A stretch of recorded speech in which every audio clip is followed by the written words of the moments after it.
குட்டீஸ் இன்னைக்கு நம்ம ஜிகோட எஃப்எஃபான மைகாச்சி புருஷன் பார்ட் 10 தான் பார்க்க போகிறோம். அன்றைக்குமா இதுதான் வந்து லாஸ்ட் பார்ட்டாக இருக்கும். So HS mass imagine your self. Okay வாங்கடா நம்ம வீடியோக்குள்ளே போயிடலாம். அதுக்கு முன்னாடி நீங்கள் நம்ம சேனல் சப்ஸ்கிரைப் பண்ணலாம், சப்ஸ்கிரைப் பண்ணிக்கோங்க. கூட வந்து பெல் ஐக்கன் கிளிக் பண்ணிக்கோங்க அண்ட் உங்கள் ஃப்ரெண்ட்ஸ் அண்ட் ஃபேமிலிஸ்க்கு ஷேர் பண்ணுங்கள். ஓகே வாங்க நம்ம வீடியோக்குள்ளே போயிடலாம். லாஸ்ட் தடவை முடிச்சிருந்தோம் அப்படின்னா கேன்டீனுக்கு போனோம்னா தான் ஃப்ரெண்ட்ஸ் கூட மகிழ்வாக பேசி சாப்பாடை சாப்பிட்டுட்டு இருக்கா. அப்போது அவள் அந்த தண்ணியை எடுத்து குடிக்க பார்த்ததும் தான் அந்த பாட்டிலில் மருந்து கலந்த அந்த பையனுக்கு ரொம்பவே நிம்மதியாக இருக்குது. கொஞ்ச நேரத்துலேயே அங்கேருந்து ஃப்ரெண்ட்ஸ் கூட தன்னுடைய கிளாஸ்க்கு போன மோனா மற்ற வேலைகள்லாம் பார்க்க ஆரம்பிச்சிட்டான். அன்றைக்கி ஈவினிங்கும் ஜேகேக்கு ஆஃபீஸில் வேலை இருக்குது. வழக்கம் போல் பிரகாஷ் தான் வந்து அவளை கூட்டிகிட்டு போகிறான். மோனா அப்பையும் நல்ல உற்சாகமாகவே போயிட்டுருக்கா. அதை பார்த்த அந்த பையனுக்கும் அப்படின்னா அந்த மருந்து தப்பான மருந்து இல்லை, அதுதான் மோனா இன்னும் நல்லா இருக்கா போல. அந்த மருந்தை அவள் குடிச்சு இப்போ 3 மணி நேரத்துக்கு மேலே ஆச்சு அப்படின்னு நினச்சிட்டு இருக்கான். இப்படி டைம் ஸ்கிப் ஆகுது. ஈவினிங் ஜேகே வரப்போ மோனா ரோஜா தோட்டத்துக்குள்ள நின்று அந்த ரோஜா பூக்கள் கூட கதை பேசிட்டு இருக்கான். தூரத்தில் நின்று அவளோட அழகை பார்த்து கொஞ்ச நேரம் ரசிச்சிட்டு இருந்தா ஜேகே. அப்புறம் அவளுக்கு பக்கத்தில் போய் இங்கே நின்றுட்டு என்ன பண்ணிட்டு இருக்கா, சீக்கிரம் வா சாப்பிடலாம் அப்படின்னு சொல்கிறான். உடனே அவளும் அவனோட முகத்தை பார்க்க அவன் சாதாரணமா இன்னைக்கு நீயும் நானும் ஒன்றா இருக்க போகிறோம், அதனால சீக்கிரமாக சாப்பிட்டு கொஞ்ச நேரம் ரெஸ்ட் எடு அப்படின்னு சொல்கிறான். இது வரைக்கும் அவளோட முகத்தில் இருந்த மகிழ்ச்சி இப்போ இல்லாமல் போக அவளோட முகம் இருந்துச்சு. ஆனால் ஜேகே இது எதையுமே கண்டுக்காம அவன் படுக்கு திரும்பி நடக்க ஆரம்பிச்சிட்டான். ஜேகே அங்கேருந்து போனதுக்கப்புறமும் அங்கே நின்று ரோஸ் செடிகளை பார்த்தவ இன்னைக்கு நான் ஜேகே கிட்ட இருந்து தப்பிக்க முடியாது, கண்டிப்பாக அவர் கூட சேர்ந்து என்னோட வாழ்க்கையை ஆரம்பிச்சு தான் ஆகணும், அதனால ப்ளீஸ் நீங்கள் எனக்கு ஹெல்ப் பண்ணுங்க அப்படின்னு சொல்லிட்டு அங்கேருந்து வீட்டுக்குள்ளே போயிட்டா. மோனா அந்த மருந்தை சாப்பிட்டு ஏறத்தாழ இப்போ 7 மணி நேரத்துக்கு மேலே ஆயிடுச்சு. ஆனால் அவளுக்கு அந்த மருந்தோட பாதிப்பு அப்படிங்கிறது எதுவுமே நடக்கல. இங்கே ஒரு ரூமில் இருந்த கிளாக்கை பார்த்துட்டு இருந்த ஒரு நபர் இன்னும் 2 மணி நேரம் இருக்கு, அவ்வளோதான், அதுக்கப்புறமா நான் கொடுத்த மருந்து தன்னோட வேலையை காட்ட ஆரம்பிச்சிடும். ஜேகே உன்னால் என்கிட்ட இருந்து தப்பிக்கவே முடியாது, அதே நேரத்தில் அவ்வளோ சீக்கிரத்தில் உன்கிட்ட இருக்க பொண்ணை நீ அனுபவிக்கவும் முடியாது அப்படின்னு விஷமமாக சொல்லிட்டு இருக்கான். அப்போ அங்கே வந்த பிரகாஷ் ஜேகேவை பார்த்து, டே ஜேகே எனக்கு கொஞ்சம் வேலை இருக்கு, நான் கிளம்பி வீட்டுக்கு போகவா. மணியை பார்த்து ஜேகேவும் 8 அப்படின்னு காட்ட, முதல்ல வந்து சாப்பிடு, நீ வேணும்னா நாளையிலேருந்து உன் வீட்டை தங்கிக்கோ, ஆனால் இன்னைக்கு இங்கேயே இரு அப்படின்னு சொல்லிட்டு இங்கே மோனாவை பார்க்க மோனா இன்னும் சாப்பிட்றதுக்கு வரல. எங்கடாவ அப்படின்னு பார்த்தா ஏசி ஓடிட்டுருக்கு, தான் முன்னாடி ஃபேனை போட்டு அதுக்கு முன்னாடி உட்காந்துட்ருக்கா. அவளோட உடம்புல ஃபுல்லாக வியர்வை துளிகள் பூத்துட்ருக்கு. உள்ளுக்குள்ளே நுழைஞ்சதுமே அந்த ரூம் அளவுக்கு அதிகமான குளிராக இருந்துச்சு. ஆனாலும் அந்த குளிர்லேயும் மோனாக்கு அப்படி வேர்த்து கொட்டுது. அதை பார்த்தவன் வேகமாக அவளுக்கு பக்கத்தில் போய், என்னாச்சு மோனா, ஏன் உனக்கு இப்படி வைக்குது, உனக்கு உடம்புக்கு ஏதாவது பண்ணுதா. அவ்வளோ முகத்தை சாதாரணமாக வச்சுக்கிட்டு, இல்லை எனக்கு எதுவுமே பண்ணலை, ஆனால் ரொம்பவே வேக்குது, நான் இப்போ ரூமுக்கு வந்ததுக்கு அப்புறமா 2-3 தடவை போய் குளிச்சுட்டு வந்துட்டேன், ஆனாலும் வேக்குது, ரொம்பவே ஹீட்டாக இருக்க மாதிரி இருக்குது. ஜேகே அவரோட நெத்தியை தொட்டு பார்க்க அங்கே சூடாக எதுவுமே இல்லை. உனக்கு ஜுரம் கூட இல்லை அப்படின்னு சொன்னவன் அவளோட கழுத்து கை வச்சு பார்க்க எல்லாமே சாதாரணமாக வியர்வையோட ஈரத்தில் குளிர்ந்து போய் தான் இருக்குது. ஆனால் அவளுக்கு விடாமல் வீர்த்துக்கிட்டே இருக்குது. உடனே பெரிய சத்தமா பிரகாஷ் அப்படின்னு ஜேகே கூப்பிட உடனே பிரகாஷ் மோனாவோட ரூமுக்குள்ள ஓடி வரான். போய் பார்க்க மோனாவோட உடம்பு முழுசுமே வியர்வையில் நனைஞ்சிருக்கா. அவளை பார்த்துவன், என்ன உனக்கு ஏன் இப்படி வேக்குது, ரூமில் ஏசி வேலை செய்யலையா அப்படின்னு கேட்டவனுக்கு அப்போதான் அவனுக்கே அவ்வளோ குளிருது அப்படின்னு நிமிர்ந்து பார்க்குறான். அங்கே ஏசி ஓடிட்டுருக்கு, அதே நேரம் மோனாவுக்கு முன்னாடியும் ஃபேனும் சுற்றிக்கிட்டு இருக்கு. உடனே மோனாவுக்கு பக்கத்தில் வந்து அவளோட கையை பிடிச்சி பார்க்க அவளோட பல்ஸ்லாம் நார்மலாக தான் இருக்குது. அதை பார்த்து ஜேகே பயத்தோட, பிரகாஷ் இவளுக்கு என்னாச்சு, ஏன் இப்படி இருக்கா அப்படின்னு கேட்கா. பிரகாஷும் குழப்பமா, என்னன்னு தெரில, திடீர்னு ஏன் இப்படி ஆச்சு, வெளியில் ஏதாவது சாப்பிட்டியா மோனா. அவ்வளோ இல்லை, நான் வீட்டில் இருந்து கொண்டு போன சாப்பாடு மட்டும்தான் சாப்பிட்டேன், நான் தண்ணி கூட வெளியே குடிச்சதே இல்லை அப்படின்னு சொல்லிட்டு இருக்கா. உடனடியாக தன்னுடைய ரூமுக்குள்ளே போய் மெடிக்கல் கிட்ட எடுத்து வந்த பிரகாஷ் அவருடைய பிளட் சாம்பிளெல்லாம் எடுத்துகிட்டு ஏதோ சின்ன டெஸ்ட் மாதிரி செய்ய அதில் ஏதோ ஒரு வகையான மருந்து கலந்துருக்கிறது அவனுக்கு தெரியுது. உடனே ஜேகேயை பார்த்து, ஜேகே மோனாவோட பிளட்லாம் மருந்து ஏதோ கலந்துருக்கு, ஆனால் என்னென்னு தெரில, இதெல்லாம் லேபுக்கு அனுப்பிட்டு செக் பண்ணும் அப்படின்னு சொல்ல ஜேகே கோவமா, இது எப்படி சாத்தியம், மோனாக்கு என்னாச்சு அப்படின்னு கத்துறான். உடனே பிரகாஷ், தெரியலடா, இப்போ நான் மோனாவோட பிளட் சாம்பிளை உடனடியாக லேபுக்கு அனுப்புகிறேன், அப்போ தான் தெரியும் அப்படின்னு சொன்னவன் தன்னுடைய அசிஸ்டண்ட்டுக்கு கூப்பிட்டு ஜேகே வீட்டுக்கு வர மாதிரி சொல்கிறான். அடுத்த 10 நிமிஷத்தில் அவன் அங்கே வந்திருக்க. ஜேகேவும் வீட்டுக்கு வழியே போய் தான் கையில் இருந்த பிளட் சாம்பிளை கொடுத்தவன், இதில் ஏதோ மருந்து கலந்துருக்கு, என்னங்கிறத சீக்கிரம் பார்த்துட்டு எனக்கு கூடி சீக்கிரமாக ரிப்போர்ட் பண்ண அப்படின்னு சொல்கிறான். மோனா அப்போது ஜேகேவை பார்த்து, எனக்கு உடம்பெல்லாம் ரொம்ப ஹீட்டாக இருக்கிற மாதிரி இருக்குது, என்னால் உடம்புல இருக்கிற அந்த ஹீட்டை தாங்கிக்கவே முடியல அப்படின்னு சொன்னபடியே அவனோட கைகளை அப்போ இருக்க குறுக்கா இறுக்கமாக கட்டிட்டான். உடனே பிரகாஷ் அவளோட கையை பிடிச்சு பார்த்தவன் ஜேகே கிட்ட, ஜேகே எனக்கு தெரிஞ்சு இவளோட பாடி டெம்பரேச்சர் உள்ளுக்குள்ளே இருந்து ஹை லெவலுக்கு கொண்டு போகிறது மாதிரி ஏதோ ஒரு மருந்து கொடுத்துருக்காங்க, ஒரு வேளை நான் நினைக்கிறது சரியாக இருந்தா இவளுக்கு ட்ரெஸ் எதுவுமே போட்டுட்டு ஒரு 5 நிமிஷம் கூட இருக்க முடியாது. இவளை ஈர துணியால் போத்தி அந்த துணியோட ஈரம் காயாமல் பார்த்துக்கிட்டே இருக்கணும். ஒரு வைரஸா இல்லை போதை மருந்தாக தான் இருக்கணும். இதோட தாக்கம் போகிறதுக்கு குறைஞ்சது 7லேருந்து 10 நாள் ஆகும் அப்படின்னு பிரகாஷ் சொல்ல அதை கேட்டு ஜேகே அதிர்ச்சியில என்னடா சொல்கிற அப்படின்னு கேட்க, ஆமாடா, எனக்கு இவ பிஹேவ் பண்ணுறதை பார்த்தா அப்படி தான் தோணுது. ஆனால் அப்படி இருந்தாலும் இந்த மருந்து எப்படி இவளோட உடம்புக்குள்ள போயிருக்கோம் அப்படின்னு யோசிச்சவனுக்கு மோனா காலேஜில் ஏதாவது சாப்பிட்ருப்பாளா அப்படிங்கிற குழப்பம் தான் வருது. ஆனால் மோனாவோ நான் எதுவுமே சாப்பிட்லன்னா, நான் எப்பவும் வெளியில் சாப்பிட்றது இல்லை, என்னோட டிஃபன் பாக்ஸை நான் கழுவி வச்சிட்டேன், என்னோட தண்ணி பாட்டில் நான் குடித்த மீதி தண்ணி இதில் இருக்குது அப்படின்னு சொல்ல உடனே அந்த தண்ணி எடுத்து மோந்து பார்க்குறான். அதுலேருந்து எந்த ஒரு வாசனையுமே வரல. அப்போ பிரகாஷ் ஜேகே கிட்ட இந்த வாட்டர் பாட்டிலில் இருக்க தண்ணியும் நம்ம லேபில் கொடுத்து செக் பண்ணிக்கலாம் அப்படின்னு சொல்ல ஜேகேவும் சரின்னு சொல்லி அந்த தண்ணியும் எடுத்து டிரைவர்கிட்ட கொடுத்து பிரகாஷோட ஹாஸ்பிட்டலுக்கு அனுப்பி வைக்கிறான் ஜேகே. டைம் ஸ்கிப் ஆகுது. எல்லா ரிப்போர்ட்டும் வந்துருச்சு. பிரகாஷ் சந்தேகப்பட்டது மாதிரி அது ஒரு போதை கலந்த ஒரு வைரஸ் மருந்து. அதை போடுறதுனால உடம்புக்குள்ள வெப்பநிலை அதிகரிச்சு அவங்களுக்கு வியர்வையாக வெளியேறிட்டே இருக்கும். அவங்களால ட்ரெஸ்ஸு கூட போட்டிருக்க முடியாது. கண்டிப்பாக அந்த மருந்தோட தாக்கம் குறையிற வரைக்கும் துணியை போத்தினபடி தான் அவங்க இருக்கணும். ஜேகேவும் யார் இந்த மருந்தை மோனாவுக்கு கொடுத்தது உடனே இன்வெஸ்டிகேட் செய்ய ஆரம்பிக்க பிரகாஷை பார்த்து இதுக்கு என்ன மருந்து கொடுக்கணும் அப்படின்னு கேட்குறான். அதுக்கு பிரகாஷும் இல்லைடா, இதுக்கு மருந்து எதுவுமே இல்லை, இது உடம்புல எந்த ஒரு தாக்கத்தையும் ஏற்படுத்துகிற வைரஸ் கிடையாது, போதை பொருளும் கிடையாது, இது இயற்கையான முறையில் தயாரிக்கப்பட்டுள்ள ஒரு மருந்து. இது ஒருத்தங்க உடம்புக்குள்ளே போகிறதால பெருசாக எந்த பாதிப்பும் வராது. ஆனால் அவங்களோட உடம்புல இருக்க நிறையவே வியர்வை வெளியாகி அவங்க உடம்புக்குள்ளே சூடு ரொம்ப அதிகமாக இருக்கும். அதே சமயம் இது ஒரு உணர்ச்சிகளை தூண்டுற மருந்து அந்த மாதிரிலாம் எதுவும் கிடையாது. இதுக்கும் அதுக்கும் சம்மந்தமே கிடையாது. இதனால் பாடி ஹீட் ஆகும், அவ்வளோதான். இதுக்கு ஒரே தீர்வு அவங்கள ஈரத்துணியால் போற்றி வச்சிருக்கிறது மட்டும்தான். கேட்டு ஜேகேவும் சரி, நீ முடிஞ்ச அளவுக்கு இதுக்கு ஏதாவது மருந்து கண்டுபிடிக்க ட்ரை பண்ணு, நான் மோனாவை பார்த்துக்கிறேன் அப்படின்னு சொல்கிறான். உடனே பிரகாஷும் சரி, நான் யாராவது லேடி டாக்டர் வர வைக்கவா? மோனாவோட முகத்தை ஒரு நொடி நிமிர்ந்து பார்த்து ஜேகே, நீங்கள் இருந்து கிளம்பு, நான் மோனாவை பார்த்துக்கிறேன், அர்ஜென்ட், நான் கால் பண்ணுறேன். இல்லை ஜேகே, அது அப்படின்னு பிரகாஷ் ஏதோ சொல்ல வர ஜேகே அவனை பார்த்து அதான் நான் சொல்கிறேன்ல, என்னால் மோனாவை பார்த்துக்க முடியும். நான் ஒரு வாரத்துக்கு ஆஃபீஸ் லீவ் போட்டுட்டு இருந்து அவளை பார்த்துக்கிறேன். உனக்கு நான் தேவைன்னா கால் பண்ணுறேன் அப்படின்னு சொன்னவன் மோனாவை தன்னுடைய கைகளை தூக்கிக்கிட்டு அவனோட ரூமுக்குள்ளே போயிட்டான். மோனாவோ அப்பையும் உடம்புலாம் எரிச்சலில் இருக்க, நீ போய் குளிச்சுட்டு வா அப்படின்னு சொல்லி அவளை அமுச்சு வைக்கிறான். அவளை அங்கே குளிக்க ஆரம்பிச்சிட்டு இங்கே பிரகாஷ்ட்டு வந்து அவளுக்கு ஃபுட்டில் எப்படி கொடுக்கணும், அவளோட உடம்புலேருந்து வியர்வை வெளியேறிட்டே இருக்கிறதுனால அவளுக்கு நிறையவே நீர் சத்து நிறைஞ்ச உணவு தான் கொடுக்கணும். தர்பூசணி, இளநீர், அப்புறமா ஏதாச்சும் ஃப்ரெஷ் ஜூஸு இப்படி நிறையவே குடிக்க கொடுக்கணும்.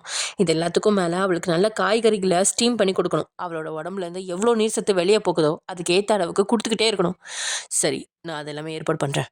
இதெல்லாம் எதுக்காக பண்ணியிருக்காங்கன்னு நினைக்கிறேன்?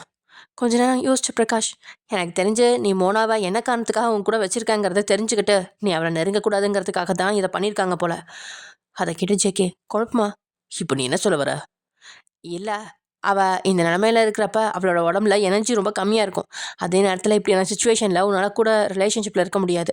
இது எல்லாத்துக்கும் மேலே இது 7 நாளில் சரியாயினாலும் அவளோட உடம்பு பழைய மாதிரி ஸ்ட்ரென்த் ஆகிறதுக்கு எப்படியும் ஒரு 15 நாளாவது ஆகும். கண்டிப்பாக உன்னால் அவள் கூட ஒரு மாதத்துக்கு பழக முடியாது. ஸோ எனக்கு தெரிஞ்சு யாரோ நீ மோனா கூட பழகக்கூடாது அப்படிங்கிறதுக்காகவே இதை பண்ண மாதிரி இருக்குது. ஏன்னா அவளுக்கு கொடுத்த இந்த மருந்தில் எந்த விதமான பக்க விளைவுகளும் இல்லை. இதை பழைய காலத்தில் சிலரோட உடம்புல இருந்து தேவையற்ற நீர் சத்துக்களை வெளியேற்றதுக்காக கொடுப்பாங்க. இது எல்லாத்துக்கும் மேலே உடம்புல அதிகமாக கொழுப்பு சேர்ந்து உடல் பருமனாக இருக்கிறவங்களுக்கும் கொடுப்பாங்க. ஆனால் இப்படி ஆயுர்வேத முறையில் செய்கிற மருந்து இப்போ யாரும் பயன்படுத்துறது கிடையாது. சொல்லப்போனால் இந்த மருந்து எப்படி பண்ணுறதுன்ற முறை கூட யாருக்குமே தெரியாது. இதை தேடி எத்தனையோ விஞ்ஞானிகள் அழிஞ்சிட்ருக்காங்க. ஆனால் இப்போ அதைத்தான் மோனாக்கு கொடுத்துருக்காங்க. இந்த மருந்து சாப்பிட்டதால அவளோட உடம்புல இருக்கிற தேவையில்லாத கழிவுகள், ஏதாவது நோய் கிருமிகள் எல்லாமே இருந்தால் அதெல்லாம் வெளியே போயிடும். அது அவளுக்கு எந்த பாதிப்பையுமே ஏற்படுத்தாது. என்ன, அவளை ரொம்பவே வீக் ஆக்கிடும், அவ்வளோதான். அதுக்கேற்ற மாதிரி நிறைய சாப்பிட்டுட்டே இருந்தா அவள் நார்மலாக இருப்பா. அப்படின்னா மோனாக்கு பாதிப்பு வராமல் யாரோ நான் அவளை விலக்கி வைக்கணும்னு நினச்சிட்டு இருக்காங்களா? ஆமாடா, எனக்கும் அப்படி தான் தோணுது. ஆனால் இதை யார் பண்ணுறாங்க, எதுக்கு பண்ணுறாங்க அப்படிங்கிறத நீ தான் கண்டுபிடிக்கணும். சரி, நான் அதை பார்த்துக்கிறேன். நீ இப்போது காலேஜுக்கு போய் அங்கே இருக்கிற சிசிடிவி ஃபுட்டேஜ் எல்லாத்தையும் செக் பண்ணு. யார் மோனாவோட தண்ணிக்குள்ளே இதை கலந்துருக்காங்க அப்படிங்கிறத கண்டுபிடி. அப்புறம் அவள் காலேஜுக்கு இன்னும் கொஞ்சம் நாளைக்கு வரமாட்டா அப்படின்னு இன்ஃபார்ம் பண்ணிவிடு. சரிடா, நான் இப்போவே அவனுக்கு கால் பண்ணி பேசிவிட்டு நைட்டு உன்னோட டெக்னிக்கல் டீமை கூட்டிகிட்டு காலேஜ் போகிறேன் இன்னும் பிரகாஷ் சொல்லிட்டு அங்கேருந்து கிளம்பிட்டான். அப்படி ஜேகேவும் மோனா ரூம்குள்ள இல்லையா அவளை அங்கேருந்து பெட்டில் உட்கார வச்சுவேன். அவளுக்கு நைட்டு சாப்பாடெலாம் தன் கையிலேயே ஊட்டி விட்டான். ஏன்னா அப்படியே பிரகாஷ் சொன்ன எல்லாத்தையுமே ஜேகே மோனாக்கிட்ட அப்படியே சொல்லிகிட்டு இருக்கான். அவன் சொன்னதெல்லாம் கேட்டு அது இந்த மோனா, அப்படின்னா நான் என்ன பண்ணணும்? ஒரு பிரச்சனையும் இல்லை, நீ நம்ம அண்டர் கிரவுண்ட் ரூமில் போய் தங்கிக்கோ. இன்னொரு வாரத்துக்கு நீ அங்கே தனியாக இருக்கிறப்ப பயப்படாத, நான் உன் கூடவே இருக்கேன். நான் அங்கேருந்தே என்னோட வேலை எல்லாத்தையும் பார்த்துக்கிறேன். அதெல்லாம் ஒன்றும் பிரச்சனை இல்லை, நான் மட்டும் அங்கே இருக்கேன், நீங்கள் எங்கேயே இருந்துக்கோங்க. அவனும் அவளோட முகத்தை கைகளில் ஏந்தினவன். ஏன், என் மேலே உனக்கு நம்பிக்கை இல்லையா? எப்படி இருந்தாலும் நீ எனக்கு சொந்தமாக போகிறவ தான். அதனால் உன்னை நான் பார்க்குறதுல எதுவும் ஆகிடாது அப்படின்னு சொன்னவன் அவளை கூட்டிகிட்டு அண்டர் கிரவுண்டில் இருந்த ரூமுக்கு போகிறான். சாதாரணமாகவே அந்த ரூம் டெம்பரேச்சரை விட அதிகமான குளிர்மையாக தான் இருக்கும். அதுக்கு முக்கிய காரணம் அந்த கண்ணாடி ரூம் சுற்றியுமே தண்ணி இருக்கறனால. அதே நேரம் ஜேகே அங்கே ஏசியும் அதிகமாக போட்டிருக்கா. அந்த ரூம்குள்ளே போனதுமே மோனாக்கு கொஞ்சம் இதமாக இருக்குது. அவளை அங்கேருந்து வாட்டர் பெட்டில் படுக்க வச்சவன் வித்தவுட்டில் கஷ்டப்பட்டு ரொம்பவே கோவமாக பேசி திட்டி அப்படி தான் வந்து படுக்க வச்சிருக்கான். அவள் ஜெக்கிக்கு முன்னாடி ஏதோ குழந்தை மாதிரி அந்த பெட்டில் படுத்திருக்கா.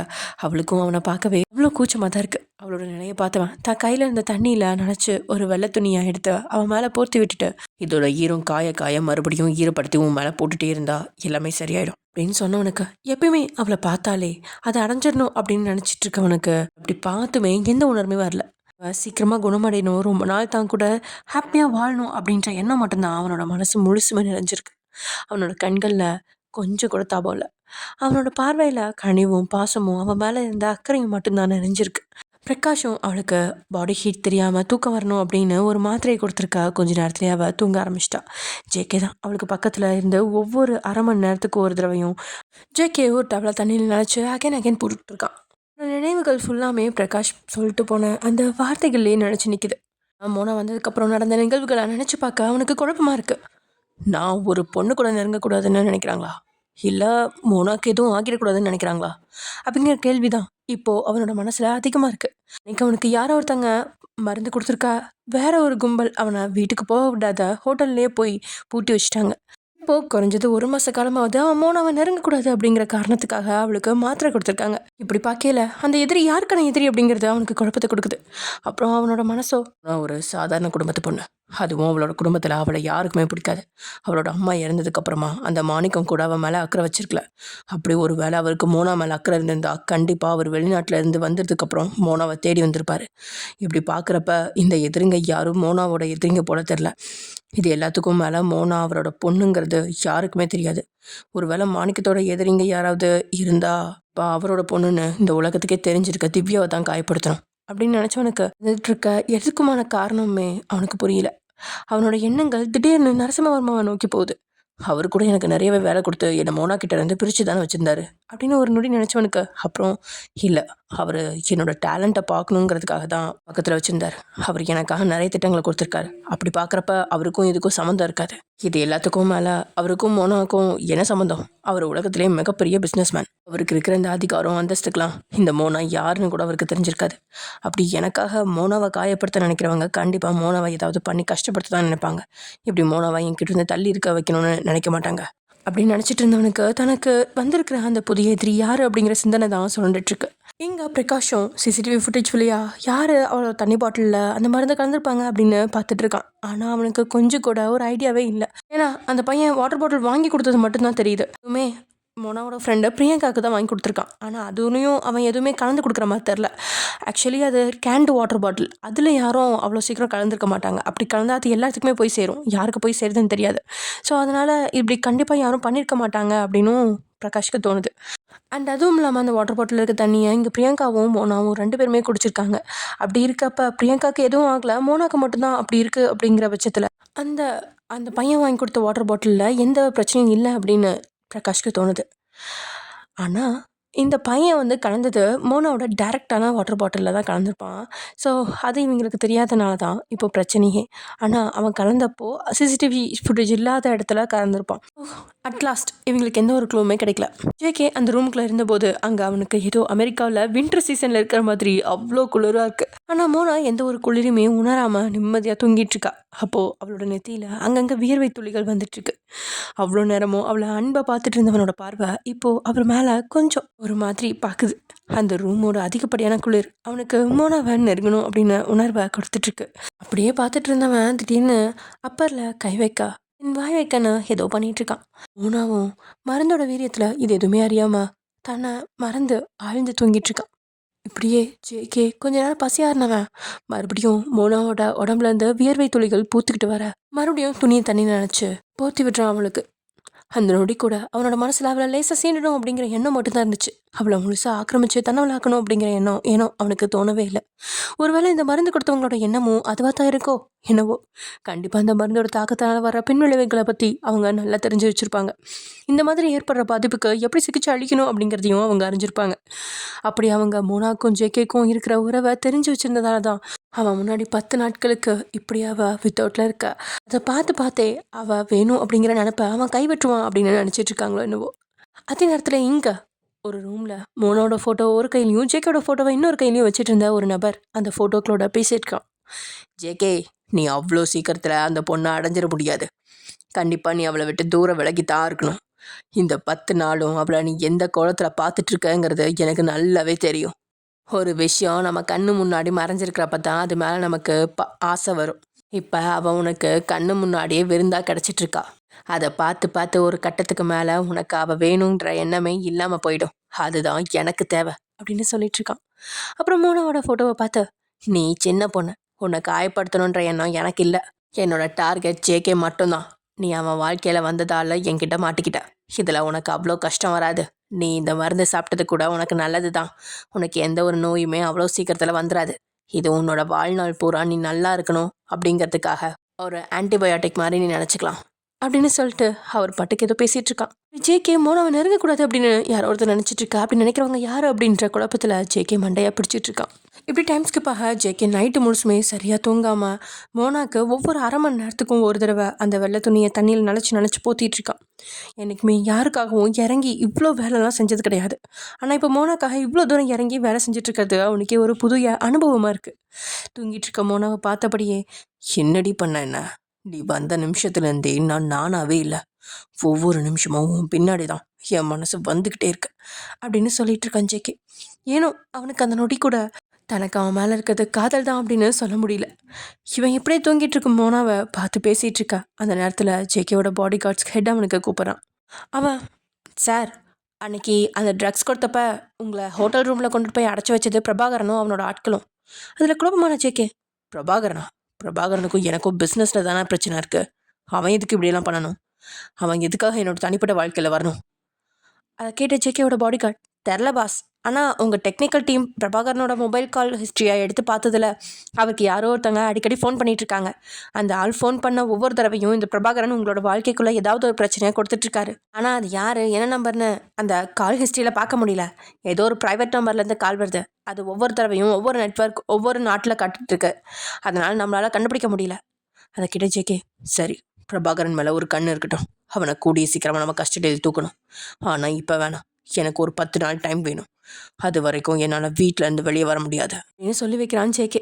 ஏன்னா ஜேகேக்கு இப்போ மோனாவை வேறு யார் கூடயும் விட்டுட்டு வெளியே போக முடியாது. அதனால் அவன் மோனா குணமாகிற வரைக்கும் அவ கூடயும் இருக்க முடிவு பண்ணதில் தான் இப்படி சொல்லிட்டு இருக்கான். ஆக்சுவலி என்னென்னா, அக்ஷயா ஒரு நாள் இவனுக்கு அந்த ட்ரிங்க்ஸில் இது கலந்து கொடுத்துருப்பாளா. அது இல்லாமல் இப்போது ஜேகேக்கும் இன்னொரு பிஸ்னஸ் பார்ட்டியில் யாரோ ஒருத்தங்க கலந்து கொடுத்துருப்பாங்க. அதை குடித்த உடனே ஜேகேக்கு ஒரு மாதிரி பாடியில் ஹீட் ஆக ஆரம்பிக்க அவனுக்கு தெரிஞ்சிருச்சு இதுதான் அது அப்படின்ட்டு. அவன் உடனே இங்கே மோனாவை பார்க்கறதுக்காக வீட்டுக்கு கிளம்பி வர, அவன் வீட்டுக்கு போகிறான்டா, அவனை வீட்டுக்கு விடாதீங்க.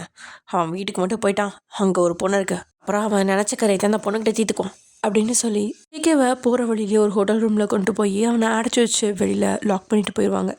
ஜேகேவும் வெளியில் கதவை தட்டி பார்ப்பான். யாருமே திறக்க மாட்டாங்க. இங்கே மோனா தான் பிரகாஷ்க்கு கால் பண்ணி பார்த்துட்டு ஜேகேவை இன்னும் காணும் அப்படின்னு சொல்லி ஜேகேவுக்கு கால் பண்ண அவனும் எடுக்கலையா.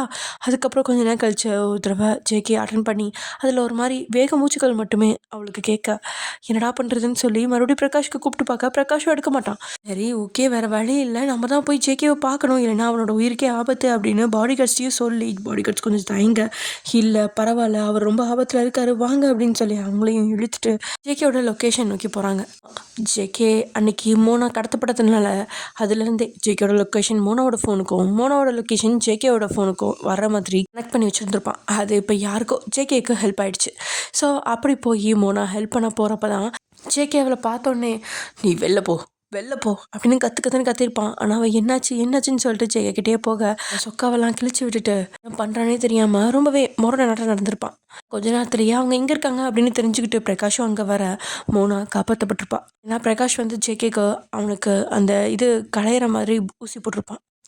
ஸோ இங்கே மோனாக்கும் நாய் கடித்த மாதிரி அங்கங்கே கடிச்சு வச்சுருந்துருக்க அவளுக்கு கொஞ்சம் ட்ரீட்மெண்ட்லாம் பார்த்து கொண்டு போய் 2 பேர்த்தையும் வீட்டில் விட்டுட்டு தான் பிரகாஷ் அவன் ரூமுக்கு போயிருப்பான். அப்புறம் நார்மலாகவே எழுந்திரிச்சதுக்கப்புறம் நம்ம மோனா இப்படி பண்ணிட்டோமா அப்படின்னு ஜேகே மனசுக்குள்ளே வெந்து புழுங்கிட்டு இருப்பான். வேலை பிரகாஷ் வந்து காப்பாற்றினான், இல்லைன்னா மோனோட நிலமை என்ன ஆயிருக்கும் அப்படின்னு சொல்லிட்டு அவன் யோசிச்சுட்ருக்க. இப்போ அவனுக்கு ஒரு க்ளூ கிடச்சிருச்சு, அது பிரபாகரன் தான் அப்படின்னு.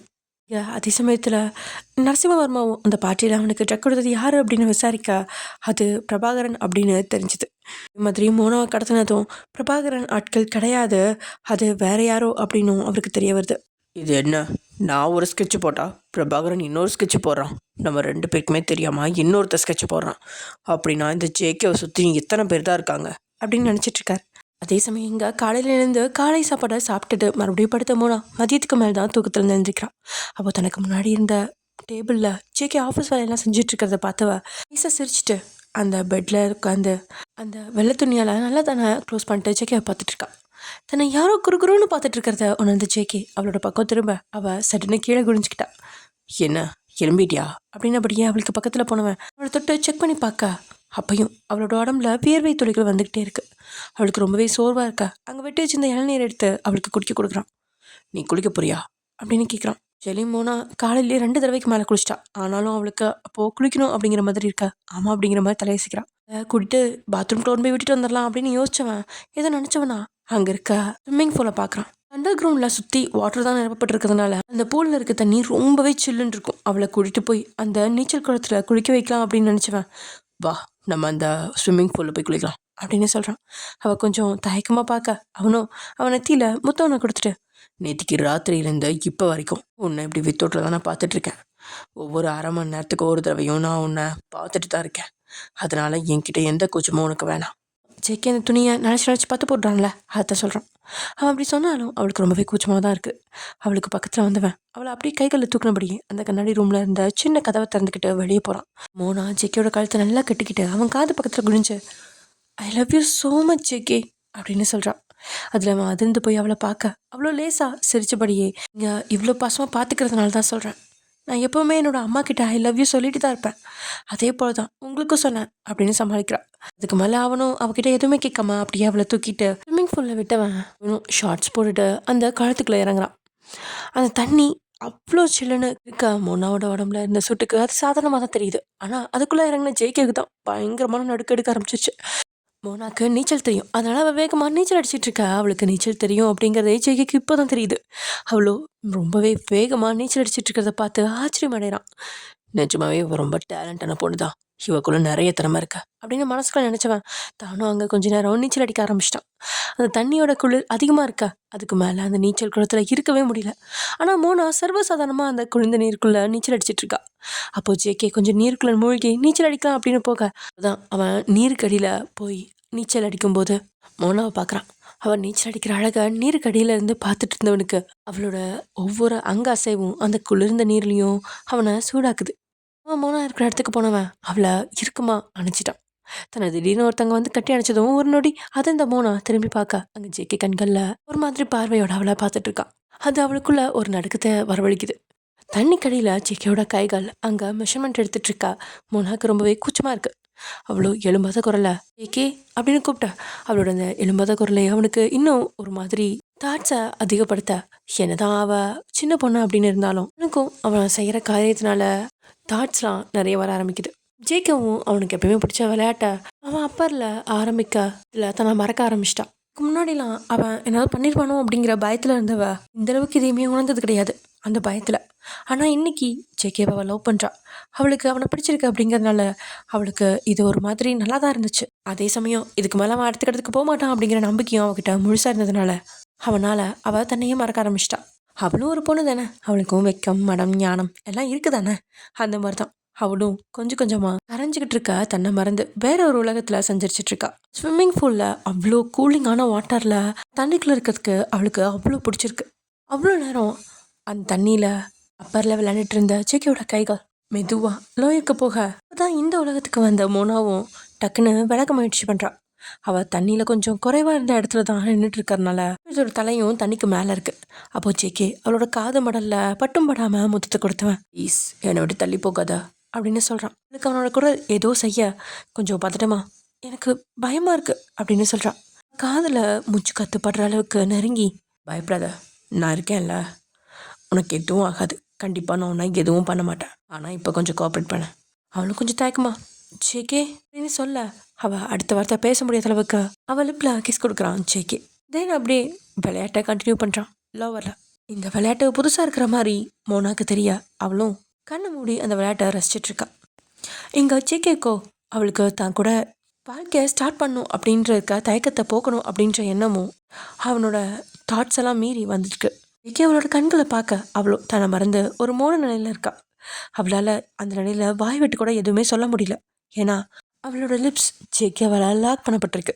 தென் கொஞ்ச நேரம் அவளை விட்டு தள்ளி வந்து நீந்திட்டு இருந்த ஜேகே அவளை பார்க்க அப்பையும் மோனாவோட கண்கள் மூடினபடி தான் இருக்குது. அவளால் அந்த நிலையிலேருந்து அவ்வளோ எளிதில் வெளியே வர முடியல. முதலாக லோவரில் டச் அவளுக்கு சொல்ல முடியாத ஃபீலிங்ஸ் அதிகமாகி இருந்துச்சு. அந்த ஸ்விம்மிங் பூலில் ஒரு அன்னப்பறவை ஷேப்பில் ஒரு பலூன் இருக்க அதில் மோனாவை தூக்கி படுக்க வச்சவன் தான் மட்டும் தண்ணிக்குள்ளே நின்றுட்டுருக்கான். அப்போது அந்த நிலையிலேருந்து வெளியில் வந்த மோனா அவனை பார்க்க அவ்வளோ ஷையாக இருக்குது. அவனா பார்த்து இந்த அந்த பலூன் தான் பக்கமாக இழுத்து அவளோட முகத்தை கைகளில் ஏந்தினபடியே இப்போவும் பயமாக இருக்கா அப்படின்னு கேட்குறான். அதுக்கு அவளுக்கு அந்த நொடி என்ன பதில் சொல்கிறது அப்படின்னு தெரியல. ஏன்னா அவள் அப்பையும் அந்த ஃபீலிங்ஸோட பிடியில் தான் சிக்கிட்டு இருக்கா. அவள் பதில் சொல்லாமல் சிவந்த முகத்தோட தன்னை பார்க்க முடியாமல் தடுமாறிட்டு இருக்கிறத பார்த்து ஜேகேவோட மனசுக்குள்ள அவள் தன் நடந்துக்கிட்டதை எல்லாத்தையுமே ஏற்றுக்கிட்டா அப்படிங்கிற திருப்தியும் கொடுக்குது. மெதுவாக ஜூஸ் குடிக்க போன ஜேகே அப்பரில் குடிச்சிட்ருக்க. எப்பயுமே ஜேகேவை பார்த்தாலே பயத்தோட இருக்கிற மோனா இன்னைக்கு தலைமுடிக்குள்ளே கையை விட்டு ஹேர் ஸ்டாண்ட்ஸ்லாம் எண்ணிட்டு இருக்கா. அவளோட அந்த செய்கையில் ஜேகேக்கு எதையோ பெருசாக சாதிச்சுட்டு ஒரு திருப்தி ஓட்டிக்குது. அவன் மோனா கிட்ட இருந்து இப்படியான ஒரு அனுமதியாக எதிர்பார்க்கவே இல்லை. அதுவே அவனுக்கு அவ கூட பாதி வாழ்ந்த திருப்தியை கொடுக்குது. ஜேகே அப்பெல்லாம் ஒரு திறமையை காட்ட லோவர்லேயும் அப்படி தான் காட்ட நினச்சான். ஆனால் ஒரே நாளில் அவளை பயமுறுத்திடக்கூடாது அப்படின்னு நினச்சவன் சரி என்ன ஒரு வாரத்துக்கு நம்ம இந்த ரூமில் தானே இருக்கணும், அப்போ டெய்லியும் வந்து நீச்சல் அடிச்சிட்டா போச்சு அப்படின்னு மனசுக்குள்ள நினச்சிட்டு இருக்கா. அவளை அப்படியே கைகளில் தூக்கினபடியே அந்த நீச்சல் குளத்துல இருந்து வெளியே வந்தவன் அவளை கொண்டுட்டு போய் அங்கிருந்த வாட்டர் பெட்டில் படுக்க வைக்கிறான். ஏறத்தாழ 1 மணி நேரத்துக்கு மேலே அந்த ஸ்விம்மிங் பூலில் 2 பேரும் நீச்சல் அடிச்சிட்டு இருந்திருக்காங்க. அதனால மோனா கொஞ்சம் டயர்டாக இருக்கா. அது அவளோட முகத்தை பார்த்து தெரிஞ்சுக்கிட்ட ஜேகே அங்கேருந்து வெள்ளை துணியை தண்ணியை நினச்சி அவன் மேலே போத்திட்டு நீ கொஞ்சம் ரெஸ்ட் எடு, நான் போய் சாப்பாடு எடுத்துகிட்டு வரேன் அப்படின்னு சொல்லிட்டு அந்த ரூம்லேருந்து வெளியே போயிட்டான். ஒரு அவனையே பார்த்துட்டு இருந்த மோனா அவன் போனதுக்கப்புறம் தன்னை ஒரு நொடி பார்க்குறா. முகம் மட்டும் இல்லாமல் அவளே மொத்தமாக வெக்கத்தில் செவந்திருக்கா. அவளுக்கு அந்த நீச்சல் குளத்தில் நடந்ததை எதையுமே நம்ப முடியல. எப்படி ஜேகே இவ்வளோ பண்ணுற வரைக்கும் நான் கம்மன் இருந்தேன், அவர் பண்ணுற ஒவ்வொன்றுமே எனக்கு பிடிச்சிருந்துச்சே அப்படின்னு நினச்சிட்டு இருக்கா. அப்போ அவளோட மனசோ இப்படிலாம் பழகிறது தான் எல்லாருமே தங்களோட பாய் ஃப்ரெண்ட்ஸ் கூட அடிக்கடி டேட்டிங் போகிறாங்களா அப்படிங்கிற எண்ணமும் வந்து போகுது. ஆனால் அவளையே அந்த ஒயிட் கலர் ஈர துணியில் பார்த்தவளுக்கு அப்பையும் ஜேகே விளையாண்டுட்ருக்க மாதிரியே தாட்ஸ் தோண சிலிர்த்து அடங்குது. இங்கே சமையல் அறைக்குள்ள வந்து ஜேகே அங்கே அவனோட ஆட்கள் சமைச்சு வச்சுருந்த சாப்பாடெலாம் ஒவ்வொன்றா எடுத்து பார்த்துட்ருக்கான். அதில் மோனாக்கு பிரகாஷ் கொடுக்க சொல்லியிருந்த அந்த காய்கறிகள்லாம் இருக்க அதை ஒரு பவுலில் எடுத்து வைக்கிறான். அப்போது அவனோட எண்ணமும் அந்த ஸ்விம்மிங் பூலில் நடந்த நிகழ்வுகளையே சுற்றிக்கிட்டு இருக்கு. அவன் மனசுக்குள்ளே பரவாயில்ல, யாரோ ஒருத்தனை மோனாவை நெருங்கக்கூடாதுன்னு நினச்சிட்டு இந்த மருந்து அவளுக்கு கொடுத்துருக்கான்.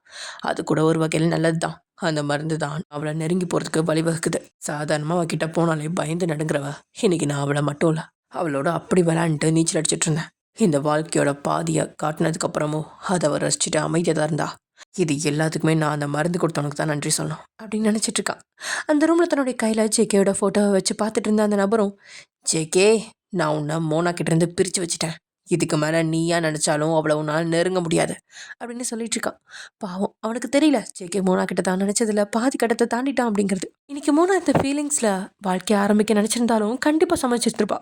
நான் அவளோட உடல்நிலை ஜேகேவை அடுத்த கட்டத்துக்கு போக அனுமதிக்கல. இது எதையுமே தெரியாத அந்த முகம் தெரியாத நபர் ரொம்பவே மகிழ்ச்சியாக ஜேகேயோட வாழ்க்கையிலேருந்து மோனாவை விலக்கி வச்சுட்டு தான் எண்ணி ஹாப்பியாக இருக்காரு. இங்கே ஜேகே மோனாக்கு சாப்பாடு ஊட்டுறேன் அப்படிங்கிற பேரில் அவளை டீஸ் பண்ணிகிட்ருக்கான். அவளுக்கு சாப்பாடு ஊட்டுறேன் அப்படிங்கிற பேரில் சாப்பாடை ஊட்டி விட்டுட்டு தென் அவகிட்ட இருந்து இவன் சாப்பாடை வாங்கி டேஸ்ட் பண்ணிகிட்ருக்கான் வாயால். மோனாக்கும் இந்த 2 நாட்களில் ஜேகேவோட அந்த நெருக்கம் கொஞ்சம் அதிகமாகவே இருக்குது. அவன் நெருங்கி போகிற போதெல்லாம் அவள் அவ்வளோ தூரம் பயந்து நடுங்கிறது கிடையாது. அவன் கூட ஓரளவுக்கு நார்மலாக ஆரம்பிச்சிட்டா. அவனோட டீசிங்கில் அவளோட முகம் குங்குமமாக சவந்து போக போங்க ஜேகே நீங்கள் ரொம்ப மோசம் அப்படின்னு சினுங்கிறா. அவனும் அவளை பார்த்து குறும்போட மோசமா, இந்த ஜேகே மோசமாக இருந்தா எப்படி நடந்துப்பேன் இன்னைக்கு ராத்திரி காட்டவா அப்படின்னு கேட்க அவளோ அதோட அமைதியாயிட்டா. பயம் இருக்குல்ல, அந்த பயம் இருக்கணும் அப்படின்னு ஜேகே சொல்ல அவளும் அவனை பார்த்து எனக்கு பயம்லாம் இல்லையே அப்படின்னு திமிரா சொல்கிறான். அவள் கிட்ட போய் அவளோட நெத்தியோட நெத்தி முட்டினவன் இந்த சூழ்நிலையில் உன்னை எதுவும் பண்ண மாட்டேங்கிற தைரியத்தில் தானே பேசுகிற, நாளைக்கு உன்னை ஸ்விம்மிங் பூலில் வச்சு என்ன பண்ணுறேன்னு பாரு அப்படின்னு சொல்கிறான். அவளுக்கு அன்றைக்கி பார்த்தீங்கன்னா ஸ்விம்மிங் பூலில் நடந்த நினைவுகள் எல்லாமே இப்போ நினைவுக்கு வர அவனை நிமிர்ந்து கூட பார்க்க முடியாமல் தலை குனிஞ்சிட்ருக்கா. அவனும் நீ இப்படியே வைக்கப்பட்டுட்டு நான் கிச்சனுக்கு போயிட்டு வரேன் அப்படின்னு சொல்லிட்டு அங்கேருந்து கிளம்பிட்டான். போகும்போது அவளை பார்த்து என்ன இருந்தாலும் எனக்கு பிடிச்ச உன்னோட அது ரொம்ப நல்லா இருக்கு அப்படின்னு சொல்லிட்டு அவளை பார்த்து கண்ணடிக்கிறான். அதான் அவன் எங்கே பார்க்குறான் அப்படின்னு பார்க்க அந்த ஈர துணி கீழே விழுந்து அப்பர் அப்படியே தெரியுது. அதில் வேகமாக அந்த ஈர துணியை சரி பண்ணி வைக்க அவனும் அவளை பார்த்து சாப்பிட்றப்பவும் சரி உன்னை கிஸ் பண்ணப்பவும் சரி அப்படிதான் இருந்துச்சு அப்படின்னு சொல்லிட்டு அங்கேருந்து போயிட்டான். அடச்சி, அவருக்கு முன்னாடி என்ன கோலத்தில் இருந்தேன் அப்படின்னு நினச்சவளுக்கு வெக்கம் பிடுங்கி திங்குது. அப்படியே பெட்டில் படுத்தபடியே முகத்தை முடிக்கிறான். சமயம் அங்கிருந்த ஒரு ரூமில் உட்காந்த நபர்கிட்ட அந்த சக்கர நாற்காலியில் வந்த ஒரு நடுத்தர வயதுடைய பெண், இன்னும் எத்தனை நாளைக்கு நீ அந்த ஜேகே விட்டு வைக்க போற அப்படின்னு கோவமாக கேட்குறாங்க. அதுக்கு அந்த நபரும், நான் முடிஞ்ச அளவுக்கு அவனுக்கு பார்க்குற பொண்ணுகளை எல்லாம் மறுப்பு சொல்ல வச்சிட்டேன். எனக்கு தெரிஞ்ச இனி ஜேகேவோட அந்தஸ்தில் இருக்கிற எந்த பொண்ணையும் அவனோட அம்மாவால் பார்க்க முடியாது. அவருக்கு ஸ்டேட்டஸ் தான் ரொம்ப முக்கியம். அதனால அந்தஸ்து இல்லாத இடத்துல இருந்து பொண்ணு எடுக்க மாட்டாங்க. அதே நேரத்தில் அவங்க எங்கே தேடினாலும் அவனுக்கு பொண்ணு கிடைக்காது. அவன் இப்படியே கட்ட பிரம்மச்சாரியாக இருந்து சாகணும். அவனுக்கு பொண்ணுங்க சுகம் கிடைக்கவே கூடாது அப்படின்னு சொல்கிறான். உடனே அவனுக்கு முன்னாடி இருந்த பொண்ணு, நீ என் மேலே சத்தியம் பண்ணியிருக்க, அதை மறந்துடாத அப்படின்னு சொல்கிறாங்க. அதை கேட்டு இந்த நபரும், அம்மா இப்போ எனக்குன்னு இருக்கிறது நீங்கள் மட்டும்தான். என்னை 10 மாதம் சுமந்து பார்த்தா உங்கள் மேலே சத்தியம் பண்ணியிருக்கேன். நான் எப்படி உயிருக்கு உயிரை நேசித்த ஒருத்தியா அவனால் இழந்து கஷ்டப்படுறானோ அவனும் அதை விட 2 மடங்கு அளவுக்கு அதிகமாக கஷ்டப்படணும். இப்போ அவன் கூட இருக்கிற பொண்ணுக்கும் அவனுக்கும் என்ன உறவுன்னு தெரியல. ஆனால் அந்த பொண்ணு மேலே அவன் நிறையவே பாசம் வச்சுருக்கான். அன்னைக்கு அந்த பொண்ணை யாரோ கடத்தினப்ப அவன் துடிச்ச துடிப்பை பார்த்து நான் தெரிஞ்சுக்கிட்டேன். அந்த பொண்ணு காலேஜில் படிக்கிற சின்ன பொண்ணாக இருக்கிறதுனால அவனுக்கும் அவளுக்கும் வேறு ஏதாவது தொடர்பு இருக்குமான்னு தெரியல. என்ன இருந்தாலும் அந்த பொண்ணு கூட அவன் நெருங்கக்கூடாது. அதுக்காக தான் அவனுக்கு யாரும் மருந்து கொடுத்த கூட நான் அவனை ஒரு ஹோட்டல் ரூமில் பூட்டி வச்சேன். இப்போ 2 நாளாக அந்த பொண்ணு காலேஜ் போகல. அதுக்கு என்ன காரணங்கிறதும் தெரியல. அதை தெரிஞ்சுக்க தான் நானும் ட்ரை பண்ணிகிட்ருக்கேன்.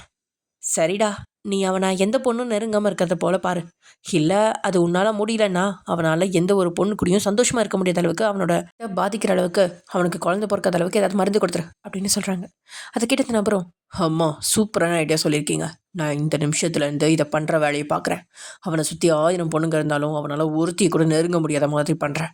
அவனால் எந்த பொண்ணு கூடயும் சந்தோஷமாக இருக்க முடியாத அளவுக்கு அவனோட இதை அழிக்கிறேன் அப்படின்னு வன்மமாக சொல்கிறான். பாவம், அவனுக்கு தெரியாத விஷயம் என்ன அப்படின்னா, ஆரம்பத்துலேருந்து ஜேகேவால் பொண்ணுங்களை நெருங்க முடியாது அப்படிங்கிறது தான்.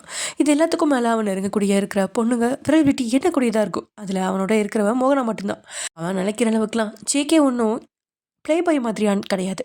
25 வயசாகியும் கண்ணிக்கடியாக பையனாக தான் இருக்கான். இது எதுவுமே தெரியாத அவனுக்கு மறுபடியும் பிரச்சனை கொடுக்க இவங்க திட்டப்பட்டு இருக்காங்க. அந்த திட்டத்தை நிறைவேற்றத்துக்காக பிரபாகரனுக்கு கூப்பிட்டு சொல்ல, ஜி என்ன விளையாடுறீங்களா? என்ன நெருப்போட விளையாட சொல்வீங்கன்னு பார்த்தா எருமலையோட விளையாட சொல்கிறீங்க. அந்த ஜேகேவை என்னால் நெருங்க கூட முடியாது ஜி. அப்படி இருக்கிறப்ப நான் எப்படி அவனுக்கு நீங்கள் கொடுக்குற மாத்திரை எல்லாம் கொடுக்குறது? சத்தியமாக என்னால் முடியாது. இது தவிர நீங்கள் வேறு என்ன கேட்டாலும் நான் பண்ணுறேன். இதை மட்டும் என்கிட்ட கேட்காதீங்க அப்படின்னு பார்த்துட்டுமா சொல்கிறான். எனக்கு இது மட்டும்தான் வேணும் அப்படின்னு அந்த எக்ஸ்ஜி அப்படிங்கிற அந்த நபரும் சொல்ல, அதான்ப்பா அந்த எக்ஸ்ஜிங்கிறவன் தான் அந்த பெண்மணியோட பேசிகிட்டு இருந்தான்ல, ஒரு அம்மா வீல் சேரில் வந்து பேசிகிட்டு இருந்தாங்களே, அவங்களும் ஒன்று தான். ஸோ இவங்க தான் பிரபாகரன்ட்ட பேசிகிட்டு இருக்காங்க. நான் சொல்கிறத சொல்லிட்டேன். கூடி சீக்கிரமாக அந்த மாத்திரை உன் கைகளுக்கு வந்து சேரும். அதை எப்படி அவனுக்கு கொடுக்குதுங்கிறத நீயே பார்த்துக்கோ அப்படின்னு சொல்லிட்டு காலை கட் பண்ணிட்டான். இங்கே பிரபாகரனுக்கு தன்னுடைய நினைக்க ரொம்பவே மோசமாக இருக்குது. ஐயோ, நரிக்கு பயந்து புலிக்கிட்ட மாட்டினா கதையால இருக்கு என் கதை. நரிக்கிட்ட மாட்டினா கூட உயிராவது மிச்சம் வரும், ஆனால் புலிக்கிட்ட மாட்டினா ஒரு எலும்பு கூட மிஞ்சாது அப்படின்னு நினச்சிட்டு இருக்கான் பிரபாகரன். அதே சமயம் இங்கே ஜேகே அடுத்த நாள் காலையில் 11 மணி அளவில் மோனாக்கு தேவையான இளநீர்லாம் கொடுத்துட்டு இருந்தவன் அவளை அப்படியே கூட்டிகிட்டு போய் ஸ்விம்மிங் பூலுக்கு போகிறான்.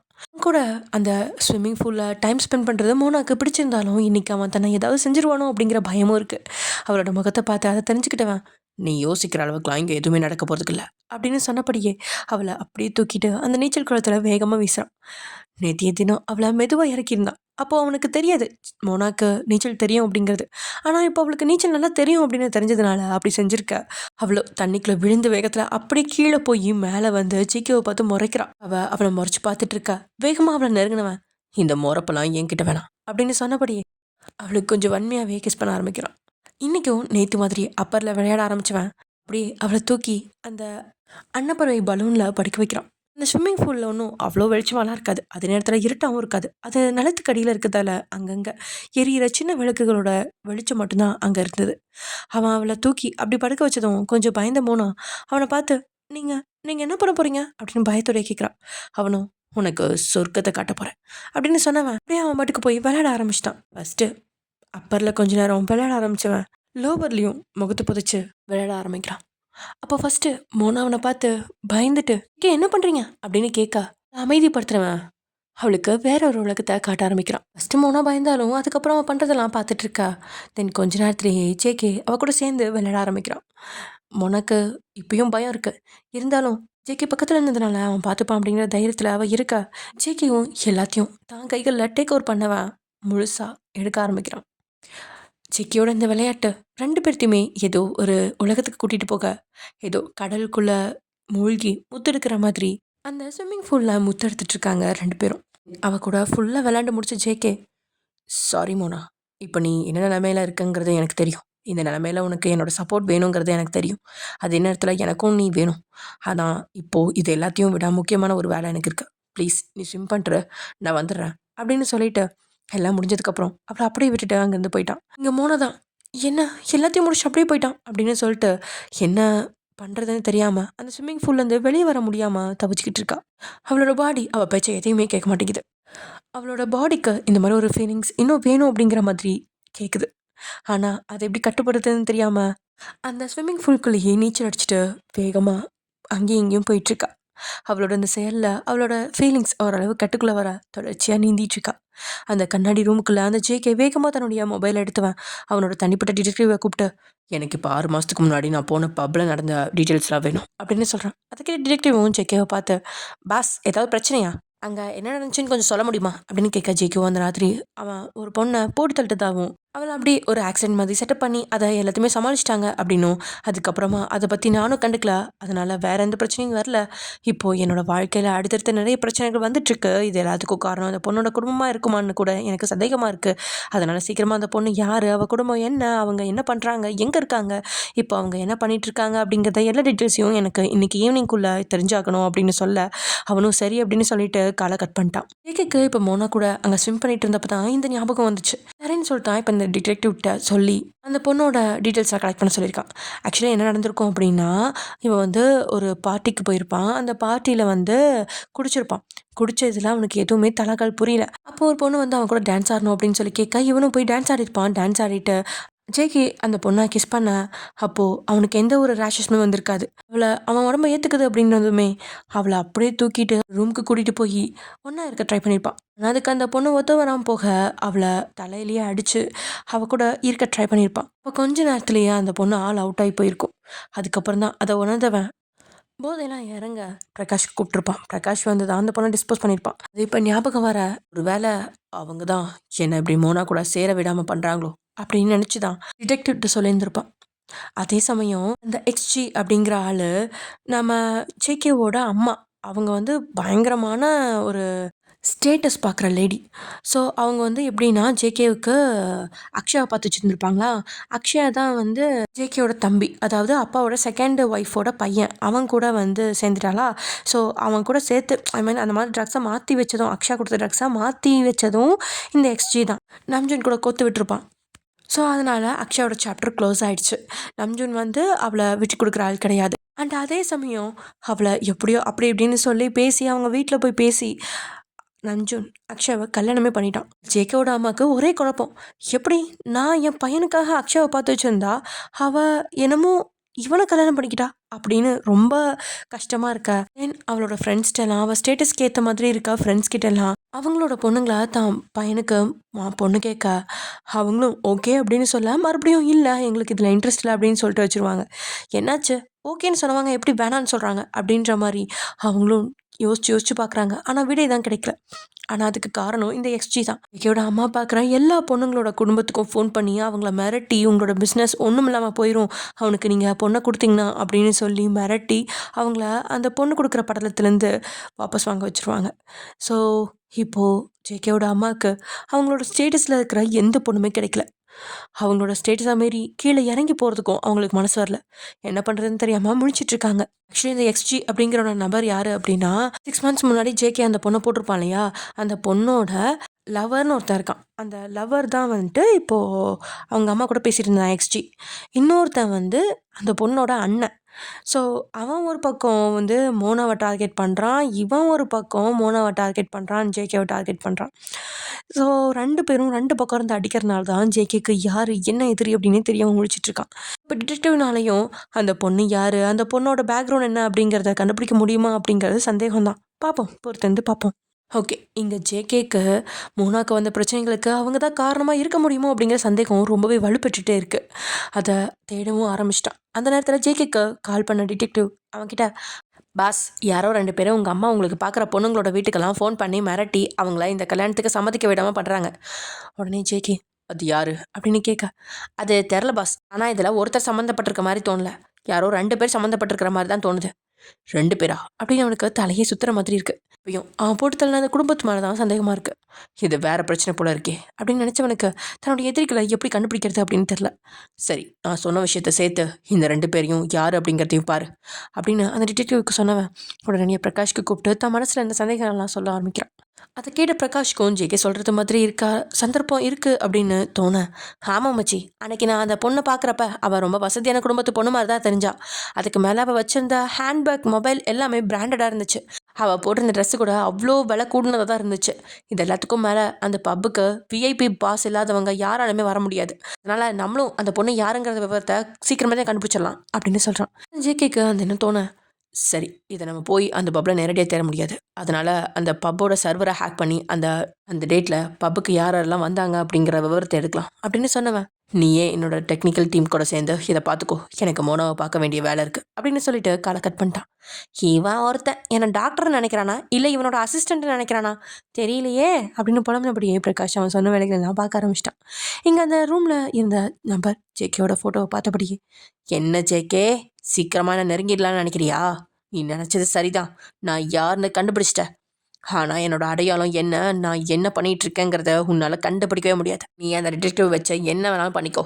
கண்டிப்பா நீ அந்த சர்வரை ஹேக் பண்ணி விஐபி மெம்பர்ஸ் டீட்டெயில்ஸ் எல்லாமே எடுப்பேங்கிறது எனக்கு நல்லாவே தெரியும். அதனால நான் இந்த டீட்டெயில்ஸ் எல்லாத்தையுமே இப்போயோ ஹேக் பண்ணி அழிச்சிட்டேன். இப்போ நீ அங்கே தேடி போகிற விவரம் எதுவுமே இருக்காது. அங்கே நீ போட்டு தள்ளவங்களோட மெம்பர்ஷிப் கூட இருக்காது. அப்படி ஒருத்தியா அங்கே மெம்பராக சேர்ந்துருக்காங்கிற அடையாளமே இல்லாமல் பண்ணிட்டேன் அப்படின்னு சொல்லிட்டு இருக்கான். ஜேகே ஏற்கனவே அந்த விஷயத்தில் தலையை பிடிச்சிக்கிட்டு இருக்க அந்த நேரம் அவனுக்கு கூப்பிட்ட நரசிம்மவர்மாவும், ஜேகே, நான் உங்களை உடனடியாக பார்க்கணும். நான் இன்னைக்கு நைட்டு அமெரிக்கா கிளம்ப போகிறேன் அப்படின்னு சொல்கிறாரு. அதுக்கு ஜேகேவும், சாரி மிஸ்டர் வர்மா, என்னால் இன்னொரு 10 நாளைக்கு ஆஃபீஸ் பக்கமே வர முடியாது. நான் கொஞ்சம் பர்சனல் வேலையில் இருக்கேன் அப்படின்னு சொல்கிறான். ஆனால் நரசிம்மவர்மாவோ, இல்லை ஜேகே, நான் போகிறதுக்கு முன்னால் சில டாக்குமெண்ட்ஸில் சைன் வாங்கிட்டு தான் போகணும். அதுக்கு கண்டிப்பாக நீங்கள் வந்து தான் ஆகணும். அவர் அப்படி பேசிகிட்டு இருக்கிறத கேட்க ஜேகேக்கு எரிச்சலாக இருக்குது. உடனே கொஞ்சம் கோவமா, அதுதான் நான் பர்சனல் வேலையில் இருக்கேன்னு சொல்கிறேன்ல. நீங்கள் அமெரிக்கா கூப்பிட்றப்ப எல்லாமே நான் வந்துட்டு இருந்தா இருந்தேன். அங்கே நீங்கள் சொன்ன நாளுக்கு அதிகமாகவே நான் அவங்க கூட அங்கே தங்கியிருந்தேன். ஆனால் இன்னும் 10 நாளைக்கு என்னால் எந்த ஒரு வேலைக்குமே வர முடியாது. உங்களுக்கு என்ன அவசரம்னாலும் 10 நாள் வெயிட் பண்ணுங்க. இல்லை அந்த ஃபைலை என்னோட பிஏ சுமன் கிட்ட கொடுத்து விடுங்க. அவன் வந்து என்கிட்ட சைன் வாங்கிப்பான் அப்படின்னு சொல்கிறான் ஜேகே. நரசிம்மவர்மாவோ பிடிவாதமா, இல்லை ஜேகே, கண்டிப்பாக நீங்கள் என் கண்ணு முன்னாடி தான் அந்த சைன்லாம் பண்ணி ஆகணும். உடனே ஜேகே, சாரி வர்மா சார், அப்படி ஒரு ப்ராஜெக்ட் எனக்கு தேவையில்லை. உங்களால் முடிஞ்சா அந்த ஃபைலை என் பிஏ கிட்ட கொடுத்துட்டு போங்க, நான் சைன் பண்ணி அனுப்புகிறேன். இல்லைன்னு சொன்னால் இப்போவே இந்த ப்ராஜெக்டை கேன்சல் பண்ணிடுங்க அப்படின்னு சொல்கிறான் ஜேகே. நரசிம்மவர்மாவுக்கு ஜேகே தான் கூட செய்கிற ப்ராஜெக்டை அவனுக்கு எந்த அளவுக்கு முக்கியம் அப்படிங்கிறது நல்லாவே தெரியும். அது ஏன் வேணான்னு தூக்கி போடுற அளவுக்கு அவனுக்கு அப்படி என்ன பர்சனல் ஒர்க் அப்படின்னு நினச்சவருக்கு அவன் மேலே ஆர்வம் அதிகமாகுது. அதுக்கப்புறம் கொஞ்சம் நேரம் சிந்திச்சவர், கண்டிப்பாக இதில் நான் முரண்டு பிடிச்சா ஜேகே இந்த திட்டத்திலேருந்து வெளியே போயிடுவான். அதுக்கப்புறம் நான் நினச்சது எதுவுமே சாதிக்க முடியாது அப்படின்னு நினச்சவர், ஓகே ஜேகே, அப்படின்னா இப்போவே உங்கள் பிஏ கிட்ட கொடுக்குறேன். எனக்கு 1/2 மணி நேரத்தில் டாக்குமெண்ட்ஸ் எல்லாத்துலேயுமே சைன் வேணும் அப்படின்னு சொல்கிறாரு. அவராக அந்த டாக்குமெண்ட்டில் கையெழுத்து வாங்கினா எக்ஸ்ட்ராவாக ஒரு டாக்குமெண்ட்டில் அவனுக்கு தெரியாமல் கையெழுத்து வாங்கணும் அப்படின்னு நினச்சிக்கிட்டு இருந்தவருக்கு இப்போது ஜேகே வர முடியாது அப்படின்னு சொன்னதில் கொஞ்சம் ஏமாற்றமாக தான் இருக்குது. இருந்தாலும் அவர் நினச்ச முக்கியமான டாக்குமெண்ட்டில் முன்னாடியே கையெழுத்து வாங்கின திருப்தியில் இன்றைக்கி நடக்கலைன்னா என்ன, என்னைக்காவது ஒரு நாளைக்கு நான் உங்ககிட்ட இருந்து கையெழுத்து வாங்கிப்பேன் நினச்சவர் அந்த டாக்குமெண்ட்ஸில் உள்ள ஜேகேக்கு தெரியாமல் சைன் வாங்கணும் அப்படின்ட்டு இருந்த டாக்குமெண்ட்டை மட்டும் எடுத்துகிட்டு இது டாக்குமெண்ட்ஸ் எல்லாத்தையுமே தன்னுடைய பிஏ கிட்ட கொடுத்து ஜேகேவோட ஆஃபீஸ்க்கு அனுப்பிச்சிட்டாரு. அவரும் ரொம்ப நாட்களாக இந்தியாவுக்கு வந்து தங்கியிருந்ததுனால அவசரமாக அமெரிக்காவுக்கு போக வேண்டிய சூழ்நிலை ஏற்பட்டுருச்சு. இருந்தும் அவருக்கு ஜேகே விட்டுட்டு போக மனசில்லை. ஆனால் அவரோட சூழ்நிலை கண்டிப்பாக போக வேண்டிய கட்டாயத்துக்கு அவர் தள்ளிடுச்சு.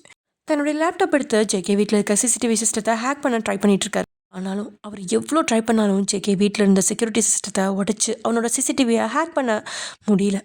பரவாயில்ல ஜேகே, நீ ரொம்பவே அட்வான்ஸாக தான் இருக்க அப்படின்னு மனசுக்குள்ள நினச்சிக்கிட்டவர் தான் நினச்ச காரியம் கை கூடவே இல்லை அப்படிங்கிற கோவத்தில் அங்கேருந்து பயன் எடுத்து குடித்தவர் கொஞ்சம் போதை ஏற தன்னுடைய ரூமுக்கு போய், ஜேகே, நானும் உன்னோட வாழ்க்கையில் வரணும்னு நினைக்கவே இல்லை. நீயா தான் என் வாழ்க்கையில் வந்து மாட்டிக்கிட்ட. நீ வந்திருக்கிறது ஒரு வழி பாதை. அதனால உன்னால் இங்கேருந்து திரும்பி போகவே முடியாது. நீ திரும்பி போக நினச்சாலும் நான் உன்னை திரும்பி போக அனுமதிக்க மாட்டேன் அப்படின்னு சொன்னபடியே மறுபடியும் குடிக்க ஆரம்பிச்சிட்டான். இது என்னப்பா புதுசாக இருக்குது? நரசிம்மவர்மா நல்லவரா கெட்டவராங்கிற மாதிரியே போயிட்டு இருந்துச்சு. இப்போ இவர் கெட்டவர் தானா? இப்பயும் தெரியல. அதே குழப்பம் தீர கடைசி வரைக்கும் வீடியோவை பாருங்க. அப்போ தான் உங்களுக்கு புரியும். அண்ட் இந்த எபிசோட் தான் லாஸ்ட் எபிசோட். ஸோ அதனால எல்லா குழப்பங்களும் தீந்துரும். ஸோ ஸ்கிப் பண்ணாமல் பாருங்க. And back to the video. இங்கே ஹாஸ்பிட்டலில் உட்காந்து இந்த பிரகாஷோட நினைவு ஃபுல்லாமே மோனாவை சுற்றி தான் இருக்குது. இந்த சூழ்நிலையில் ஜேகே அவகிட்ட அத்துமீற மாட்டான் அப்படிங்கிறது அவனுக்கு தெரிஞ்சாலுமே மோனா அவன் கூட எப்படி தன்னுடைய பொழுதை கழிப்பா அப்படிங்கிற எண்ணம் அவனுக்கு வந்துக்கிட்டு இருக்கு. எங்கடா அவன் தான் எல்லாத்தையும் முடிச்சிட்டானே. இது என்னோட மைண்ட் வாய்ஸ். சரி, மோனா கூட கொஞ்சம் பேசி பார்க்கலாம் அப்படின்னு நினச்சிவேன். அவளோட ஃபோனுக்கு கால் பண்ணேன். திங்ஸ் போயிட்டே இருக்க தவிர அவள் அதை எடுக்கவே இல்லை. என்ன அவ மொபைல் ஆன்சர் பண்ணவே இல்லை அப்படின்னு நினச்சிவேன். அந்த வீட்டோட லேண்ட்லைனுக்கு ரிங் பண்ணேன். அப்போது மோனாக்கு பக்கத்தில் இருந்த டெலிஃபோன் ரிங் ஆகுது. அந்த வீட்டில் இருக்க லேண்ட்லைனோட கனெக்ஷன் அண்டர் கிரவுண்ட்லேயே ஃபிக்ஸ் பண்ணப்பட்டிருக்கு. ஐயோ, ஜேகே வெளியில் போகிறதா சொல்லிட்டு போனார் அப்படின்னு நினச்சவன் தன்னுடைய மொபைல் எங்கே அப்படின்னு தேடி பார்க்க அது அவளுக்கு பக்கத்தில் இல்லாமல் இருக்குது.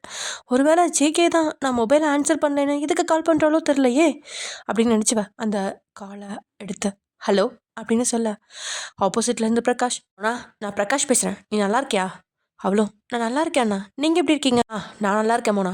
அங்கே எதுவும் பிரச்சனை இல்லையே? ஜேகே உன்னை நல்லா பார்த்துக்கிறானா? உன்னை ஏதாவது கஷ்டப்படுத்துறானா? பிரகாஷ் அப்படி கேட்டதுமே மோனோட நினைவுகள் எல்லாமே கடந்த 2 நாட்களா நிகழ்வுகளை நோக்கி தான் போயிட்டுருக்கு. அவள் பதில் எதுவுமே பேசாமல் அமைதியாக இருக்கா. அதில் பதட்டம் அடைஞ்ச பிரகாஷ், என்னாச்சுமா, ஏதாவது பிரச்சனையா அப்படின்னு கேட்க அவள் லேசாக சிரிச்சபடியே அப்படிலாம் எதுவும் இல்லைண்ணா, நான் நல்லா தான் இருக்கேன், அவர் என்னை ரொம்ப நல்லா பார்த்துக்கிறாரு. அப்படியா? அவள் உன்னை நல்லா பார்த்துக்கிட்டா ரொம்ப சந்தோஷமா? அண்ணா நீங்கள் என்னை பற்றி கவலைப்படாதீங்க, இன்னொரு 5-6 நாளில் எல்லாமே சரியாயிடும்னு ஜேகே சொன்னார். அதுக்கப்புறம் நீங்கள் வந்து என்னை பார்க்கலாம். கண்டிப்பாம்மா, நீ கூடி சீக்கிரம் சரியாகணும், உன்னை நான் பார்க்கணுன்னு தான் நினச்சிட்டு இருக்கேன். அப்புறம் ஏதாச்சும் தேவைன்னா எனக்கு கால் பண்ண அப்படின்னு சொன்னவன் காலை கட் பண்ணிட்டான். அதே சமயம் இங்கே ஜேகே தன்னுடைய வீட்டுக்கு முன்னாடி இருந்த அப்பார்ட்மெண்ட்டில் இருந்து அவனோட ஆஃபீஸ் ரூமுக்கு போனவன் நரசிம்மவர்மா சுமன் கிட்ட கொடுத்த டாக்குமெண்ட்ஸ் எல்லாம் எடுத்து படித்து பார்க்க ஆரம்பிச்சிட்டான். இது உண்மையிலேயே கொஞ்சம் அவசரமான கையெழுத்து போட வேண்டிய டாக்குமெண்ட்ஸாக இருக்க அதை எல்லாத்தையுமே 1க்கு 2 தடவை நல்லா படித்து பார்த்துட்டு கையெழுத்து போட்டிருக்கான். படித்து பார்த்து கையெழுத்து போட வேண்டியதெல்லாம் படிக்காமல் கையெழுத்து போட்டு இப்போ படிக்கவே தேவையில்லாத டாக்குமெண்ட்லாம் 1க்கு 2 தடவை படிச்சுட்டு இருக்கான். ஆமாங்க, ஃபர்ஸ்ட் டைம் நரசிம்மவர்மா ப்ராஜெக்ட் கொடுத்தப்ப அந்த குஷியில் சாரு எல்லாத்துக்கும் படித்து பார்க்காமையே கையெழுத்த போட்டு விட்டாரு. இப்போ நினச்சி என்ன பண்ணுறது? அதில் தான் நரசிம்மவர்மா இடையில ஒரு டாக்குமெண்ட்டை வச்சு கையெழுத்து வாங்கியிருப்பாரு. இப்போ சுமன் அவனை பார்த்து, பாஸ் நீங்கள் ஏன் இப்போ ஆஃபீஸ் வரதில்ல, ஏதாவது பிரச்சனையா, நீங்கள் அப்போ தான் ஆஃபீஸ் வருவீங்க அப்படின்னு கேட்க அதுக்கு ஜேகேவும், இல்லை எனக்கு கொஞ்சம் பர்சனல் வேலை இருக்குது, அது நான் வீட்டிலேருந்து தான் பார்க்கணும், நான் ஆஃபீஸ் வேலை எல்லாத்தையுமே வீட்டிலேருந்து தான் பார்க்குறேன், அதோட முக்கியமான மீட்டிங் எல்லாத்தையுமே ஆன்லைனில் அரேஞ்ச் பண்ணிவிடு, நான் வீட்டிலேருந்து அதை அட்டன் பண்ணிக்கிறேன் அப்படின்னு சொல்கிறான். அதுக்கு மேலே ஜேகே கிட்ட எதையுமே வற்புறுத்தி கேட்குற தைரியம் சுமன் கிட்ட இல்லாதது போக, சரி பாஸ் நான் இங்கே டாக்குமெண்ட்ஸில் எல்லாத்தையுமே வர்மா சார் கிட்ட கொடுத்துட்றேன் அப்படின்னு சொன்னவன் அங்கேருந்து கிளம்பிட்டான். அவன் போனதுமே உடனே தன்னுடைய டிடெக்டிவ்க்கு கூப்பிட்டு ஜேகே ஏதாவது நியூஸ் கிடச்சிதா அப்படின்னு கேட்க அதுக்கு அவனும், இல்லை பாஸ் அந்த நாளுக்கான சிசிடிவி ஃபுட்டேஜ் எதுவுமே எடுக்க முடியல, அதில் அன்றைக்கி என்ட்ரியான அத்தனை பேரோட விஐபி கார்டுமே செக் பண்ணியாச்சு, அவங்க எல்லாருமே உயிரோடு தான் இருக்காங்க அப்படின்னு சொல்கிறான். அதை கேட்டு ஜேகே, சம்திங் இஸ் ஸ்ட்ரேஞ்ச், அந்த விஐபி கார்டு டீட்டெயிலை அந்த பப்போட சிஸ்டத்துலேருந்து அழிக்கலாம் தானே அப்படின்னு கேட்க அவனும் ஆமாம் அப்படின்னு சொல்கிறான். அப்படின்னா யாரோ திட்டம் போட்டு இது எல்லாமே பண்ணியிருக்காங்க. வாஸ் நானும் அதை தான் உங்ககிட்ட சொல்ல வந்தேன் அப்படின்னு சொல்கிறான். இங்கே பிரபாகரன் கூப்பிட்ட அந்த எக்ஸ்டி அப்படிங்கிறவன், எனக்கு நாளைக்கு காலையில் நான் கொடுக்குற மாத்திரை எல்லாமே உனக்கு வந்து சேரும், அதை எப்படியாவது ஜேகே கொடுக்குற வழியை பாரு அப்படின்னு சொல்லிட்டு அவனோட பதிலுக்கு கூட காத்திருக்காம காலை கட் பண்ணிட்டான். ஜேகேவோட ஃபோட்டோஸை வெறி பிடிச்ச மாதிரி பார்த்துட்டே அந்த எக்ஸ்டி போய் ஒரு சேரில் உட்கார அப்போ அவனுக்கு இன்னொரு நம்பர்லேருந்து கால் வருது. சொல்லுங்க அப்படின்னு சொல்லிட்டு கால் அட்டன் பண்ணி பேச, என்னால் எப்படி இவ்வளோ அமைதியாக பேச முடியுது? இப்போ நீ எனக்கு சொல்ல வேண்டியது ஒன்று தான், உன்னால் அந்த ஜேகேவை ஏதாவது பண்ண முடியுமா முடியாதா? நான் அவனை டார்கெட் பண்ணுறதுக்கான எல்லா வேலையும் பார்த்துட்டு தான் இருக்கேன். நீ சொன்ன மாதிரி அவனை அழிக்கிறதுக்கான எல்லா வேலையுமே பார்க்க ஆரம்பிச்சிட்டேன். என்னதான் இருந்தாலும் நீ இழந்தது உன்னோட காதலியா, உனக்கு அவன் மேலே எந்த அளவுக்கு லவ் இருக்குன்னு எல்லாம் எனக்கு தெரியாது. ஆனால் நான் இழந்தது என்னோட கூட பிறந்த தங்கச்சியை, அவள் தான் என்னோட உயிர். அதனால ஒரே தங்கச்சியை போட்டு தள்ளணும்னா நான் சும்மா விட மாட்டேன் அப்படின்னு சொல்லிட்டு இருக்கான். அதை கேட்ட அந்த நபரோ, உங்களுக்கு அவள் தங்கச்சியாக இருக்கலாம், ஆனால் என்னோட கல்யாணத்துக்கு 3 நாள் இருக்கிறப்ப பேச்சுலர் பார்ட்டி கொடுக்க போனவளை உயிரே இல்லாத பாடியாக என்கிட்ட சேர்த்தவனை என்னால் மன்னிக்கவே முடியாது. அவனை நான் அணுவா சித்திரவதை பண்ணி கடைசியில் போட்டு தள்ளுவேன் அப்படின்னு சொல்கிறான். வேற யாரும் இல்லைப்பா, நம்ம ஜேகே 6 மாதத்துக்கு முன்னாடி ஒரு பொண்ணை போட்டு தரலாம் இல்லையா, அவனோட அண்ணனும் அவளை கட்டிக்க போகிற அந்த பையனும் தான். பேசிகிட்டு இருக்குது. இங்கே மோனா அங்கே கொஞ்சம் தொலைவில் இருந்த தன்னுடைய மொபைல் எடுத்து பார்க்க அதில் அவளுக்கு நிறைய புது நம்பர்ஸ்லேருந்து கால் வருது. அதில் பிரியங்கா அப்புறம் இன்னும் 2 ஃப்ரெண்ட்ஸ்லாம் கால் பண்ணியிருக்க.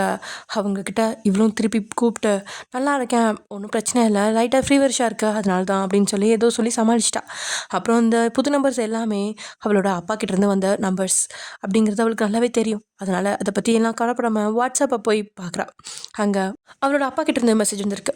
இவர் எதுக்காக எனக்கு இப்போ கால் பண்ணியிருக்காரு அப்படின்னு கோவமா நினச்சவ அந்த வாய்ஸ் நோட்டை ஆன் பண்ணி பார்க்க அதில் அவர், மோனா என்னை மன்னிச்சிடுமா, நான் வீட்டுக்கு வந்ததும் உன்னை பற்றி உன்னோட சித்தியும் திவ்யாவும் தப்பு தப்பாக சொன்னாங்க. ஆனால் எனக்கு இன்னைக்கு தான் உண்மையே தெரிஞ்சிச்சு. அவளுக்கு 2 பேரும் பணத்துக்கு ஆசைப்பட்டு உன்னை யாரோ ஒருத்தங்களுக்கு விற்றுருக்கிறதா இருந்த அந்த பத்திரத்தை நான் பார்த்தேன். ஆனால் அதில் உன்னை யாருக்கு விற்றாங்கன்ற விபரம் எதுவுமே இல்லை.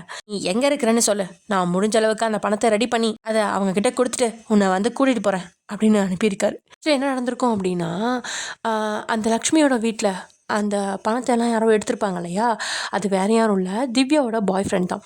திவ்யா வந்து நிறைய பசங்களோட பழகிட்டு ஏமாற்றிட்டு நல்ல பணக்கார பையனாக பார்த்து பிடிச்சிருப்பா. அந்த பையன் ஆக்சுவலி திவ்யாவால் ஏமாற்றப்பட்ட ஒரு பசங்களில் ஒருத்தனோட அண்ணன். ஓகேவா, அதாவது சித்தி பையன். அவன் பையன் உண்மையாலுமே திவ்யாவை லவ் பண்ணியிருப்பான். ஆனால் அவனை ஏமாற்றிட்டாளா. இப்போ வந்து வேற ஒரு பணக்காரன் கூட இருக்காளா. ஸோ அந்த பணக்காரன் தான் வந்து திவ்யா உண்மையாலுமே லவ் பண்ண பையனோட அண்ணன். ஓகே, ஸோ அதனால தான் இந்த பணத்தை எல்லாம் அவங்க ரைட் பண்ணப்போ ஒரு கேமராவில் எடுத்திருப்பாங்க. எல்லாத்தையுமே மோனோட அப்பாவுக்கு, அதாவது திவ்யாவோட அப்பாவுக்கு அனுப்பி லக்ஷ்மி மோனாக்கு என்னென்ன துரோகங்கள்லாம் பண்ணாலோ அதை எல்லாத்தையுமே சொல்லிடுறாங்க. அதுவும் சாட்சியோட. எல்லாத்தையும் பார்த்த மோனாவோட அப்பா லக்ஷ்மியும் திவ்யாவையும் வீட்டை விட்டு துரத்தி லக்ஷ்மியை டிவோர்ஸ் பத்திரத்தில் கையெழுத்தும் வாங்கிடுவார். தென் அதுக்கப்புறம் தான் இங்கே மோனாவுக்கு அவளுக்கு நடந்த அநீதியை தட்டி கேட்கணும் அப்படின்னு சொல்லி அவளுக்கு கால் பண்ணி அவகிட்ட பேச நிறைய ட்ரை பண்ணுறாரு. ஆனால் மோனா அவரோட கால்ஸ் எல்லாமே எடுக்கல. இத்தனை நாள் இல்லாமல் இன்றைக்கி வந்து பேசுகிறாரு. இவ்வளோ தான் இவர் என்ன புரிஞ்சு வச்சுருக்கிறது இல்லை. அவங்க சொன்னால் இவர் நம்பிடுவாரா அப்படிங்கிற மாதிரி மோனாவுக்கு ஒரு கடுப்பு இருக்க தான் செய்யுது. அதனால் மோனா அவர்கிட்ட பேசவும் இல்லை. அதே மாதிரி அவங்க அப்பாட்ட பேசினா அவளை வாங்கின அந்த நபர் ஜேகே தான் அப்படிங்கிறத அவருக்கும் தெரிஞ்சிடும். அப்படி தெரிஞ்சிச்சுன்னா கண்டிப்பாக இதில் பிரச்சனை வரும் அப்படிங்கிறதுனால அவள் விலகியே இருக்கா. அதே சமயம் இங்கே நரசிம்மவர்மா அங்கேருந்து ஏர்போர்ட்டுக்கு போனவரோட நினைவுகள் முழுசுமே தான் நினச்சி வந்த எந்த வேலையுமே முடியல அப்படின்ற கவலையிலேயே சுற்றிட்டு இருக்கு. அப்போ யாரோ ஒருத்தருக்கு கூப்பிட்டு, நரசிம்மவர்மா நான் சொன்ன வேலையெல்லாம் முடிஞ்சிருச்சா அப்படின்னு கேட்க, முடியல சார், இன்னும் எனக்கு 2 மாதம் டைம் வேணும் அப்படின்னு சொல்லிட்டாங்க. உடனே தன்னுடைய ஃபோனில் தேதியை பார்த்தவர், எனக்கு இன்னும் 40 நாளில் வேலை முடிஞ்சிருக்கணும், நான் இப்போது அமெரிக்கா போகிறேன், இன்னும் 1 மந்தில் திரும்ப வருவேன், நான் வர்றப்ப நீ முடிஞ்ச அளவுக்கு வேலையை முடிச்சு வை அப்படின்னு சொல்லிட்டு காலை கட் பண்ணிட்டான். அந்த நம்பர் நரசிம்மவர்மாவோட மொபைலுக்கு சில ஃபோட்டோஸ்லாம் அனுப்ப அதெல்லாம் பார்த்துட்டு இருந்த நரசிம்மவர்மாவோட மனசில் திருப்தியாக இருக்குது. பரவாயில்ல, எல்லாமே சரியாக தான் இருக்குது, இருந்தாலும் கூடிய சீக்கிரம் நான் நினச்ச வேலையெல்லாம் முடியும் அப்படின்னு நினைக்கிறாரு. அதே சமயம் இங்கே தன்னோட ரோஸ் லிப்ஸை கையால் தேய்ச்சபடியே இருந்த மோனா, ஜேகே என்ன இப்படி பண்ணி வச்சுருக்கீங்க, என்னோட லிப்ஸ் எல்லாமே எப்படி வீங்கிடுச்சு பார்த்தீங்களா அப்படின்னு சின்னபடியே இருக்கா. தெரியல மோனா, உன்னோட லிப்ஸை பார்த்தாலே என்னோட மைண்டு ஸ்லிப் ஆகிடுது அப்படின்னு சொன்னவனோட கைகள் விளையாடிட்டு இருக்கு. சின்ன ஒரு வெள்ளை ஈரத்துண்டால பத்து போட்டிருக்கா. ஜேகேக்கு தடை எதுவுமே இல்லை. அவள் கூட பேசி பேசியே டீஸ் பண்ணிட்டு இருக்கான். அவளோட வெக்கத்தை பார்த்து ரசிச்சவன் தான் டீசிங் எல்லாத்தையுமே தொடர்ந்துக்கிட்டே இருக்கா. அப்படியே அவளுக்கு பக்கத்தில் போய் அவளோட காதுக்குள்ள, உனக்கு ஒன்று சொல்லணும் அப்படின்னு சொல்ல, அவள் என்ன அப்படிங்கிற மாதிரி கேட்குறா. அதுவா, நீ இந்த பிரச்சனை எல்லாம் சரியாகி வந்தாலும் நம்ம இந்த ரூமில் வர்றப்ப மட்டும் நீ இப்போ எப்படி இருக்கியோ அப்படியே இருந்துக்கோ அப்படின்னு சொல்கிறான்.